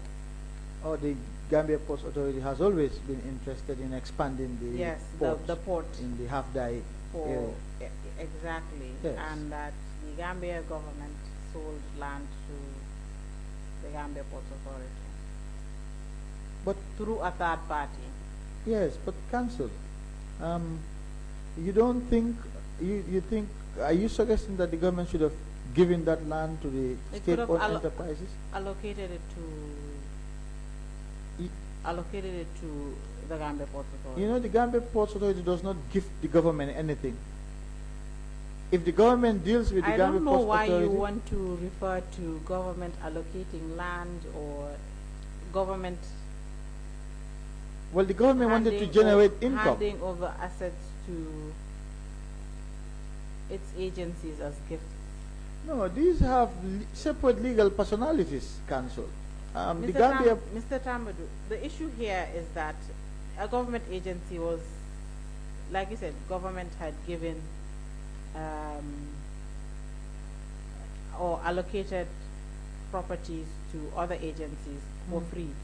I don't know what you were, Well, rent free. What would Rent free. Yes. my issue here is, if government establishes an agency, it would ensure or try to see that this particular agency is running efficiently to execute its functions as envisaged at the Yes. time of inception, Indeed. isn't it? So, if a government agency, 288 properties, right? Government couldn't just allocate this property to GPA when it learned that GPA was interested in it? But that's not how government works. That's not how the state functions. That's why we have all these state agencies with separate legal personalities. What would be the point of providing them with separate legal personalities? So because separate legal personalities, government cannot allocate land to its agency. The government could have allocated land, so that's gifting land to the Gambia Ports Authority It's not a gift, it would be an allocation. for free Does government allocate land or at a price. at huge prices? I mean, you would pay the land rent and the allocation fees. Yes, it is for free when you say allocate.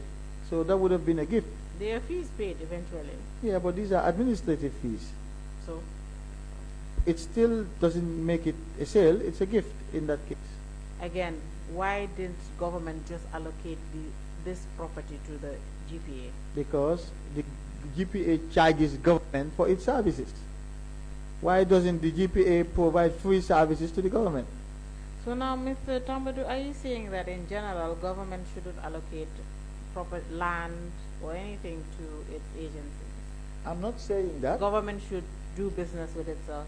No, it is not about government doing business in itself. These are separate branches of separate departments of the state, and they have their own separate legal personalities. They conduct their businesses autonomously. They don't provide free services to the government, and the government has its own responsibilities and has its own financial targets for the year, and it has to meet those targets, just like these state-owned enterprises also have to meet their own financial targets. So just think about it. State-owned enterprises do not provide free service to the government. NAREC does not, GAMTEL does not, even though the government owes them huge monies. But if they were one and the same, they would not be charging the government bills. So I don't know why you want the government to provide free services to these state-owned enterprises and you don't have it the other way around. This is central government. They have to raise income because there are targets in the budget. They have to pay salaries.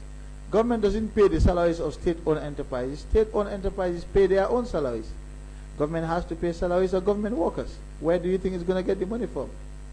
These enterprises do pay eventually dividends to government, no? Yes, they pay dividends, but we have all seen the dividends that they've been paying to government. Some of them have not paid to government a dividend in years. Is that why government is selling land to itself? This government is very interesting. It sells land, it sells cars. Government is a very good business.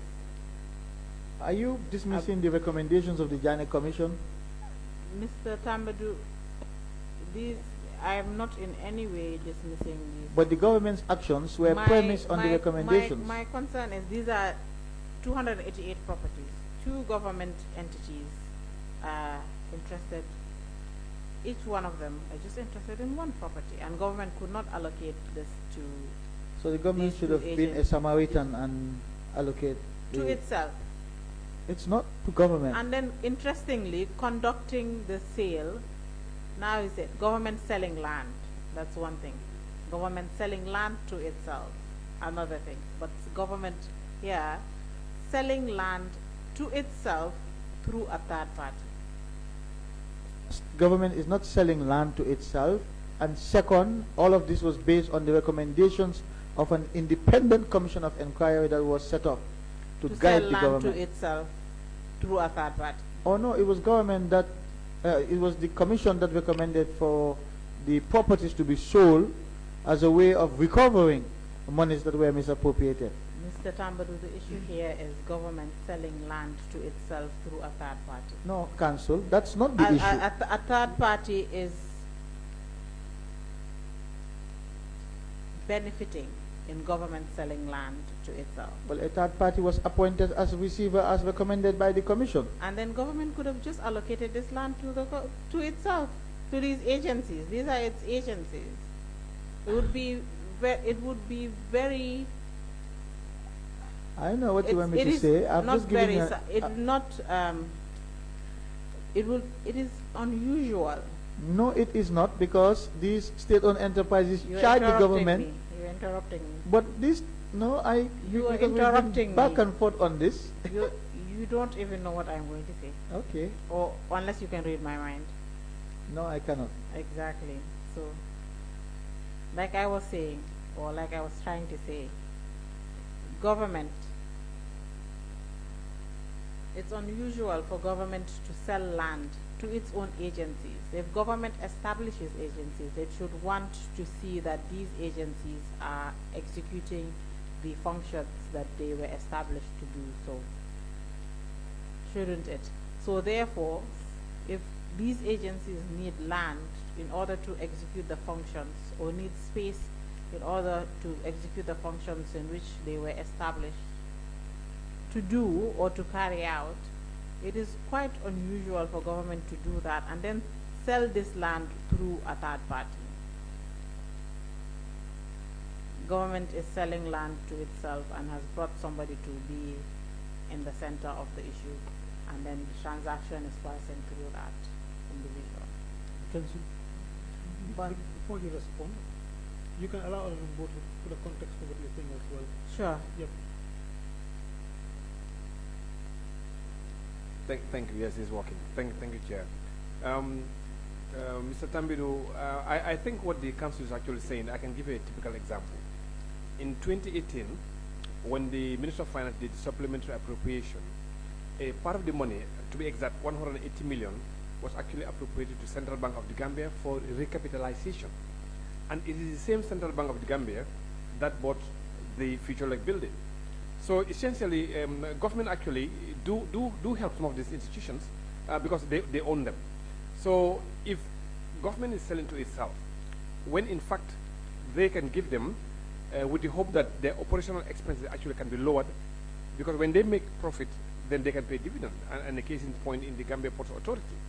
Because when the Ports Authority buys, which means their cost of operations or the expenses will actually go up.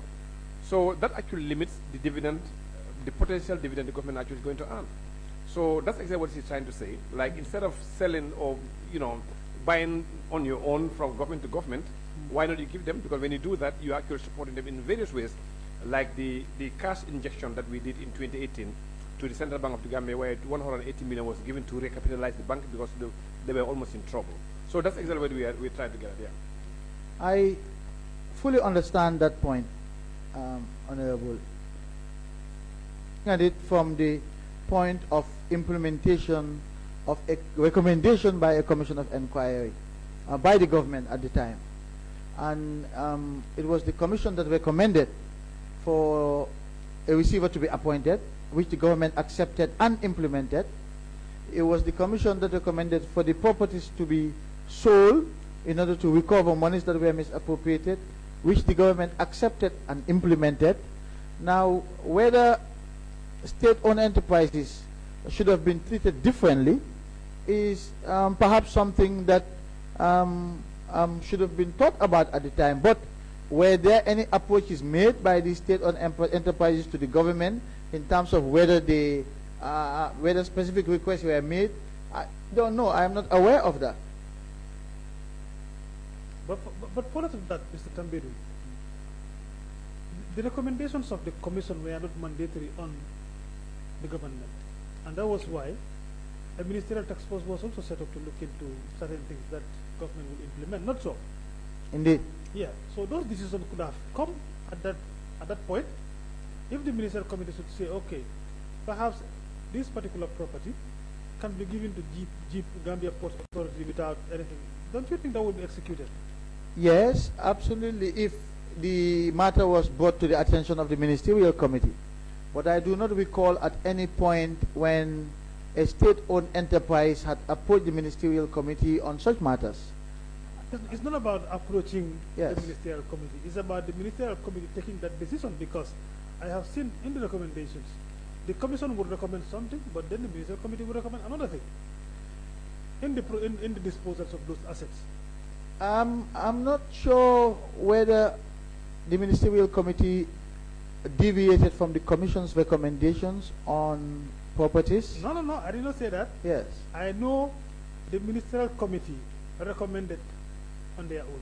Because Yes. let's say the Janneh Commission would recommend for a particular property to be sold by auction. Yes. The ministerial committee will say, no, this one we are going to reserve it for government. Yes. Yes. That is So true. now these two recommendations are not the same. That is true. That is what, Yeah. what I am trying to say as well. Okay. But so what I am also saying is the ministerial committee would have been informed that these state-owned enterprises needed these properties for one reason or another. I don't recall an instance when the central bank or Gambia Ports Authority informed the ministerial committee that they were interested in these properties, so that the ministerial committee can discuss what to do with those requests.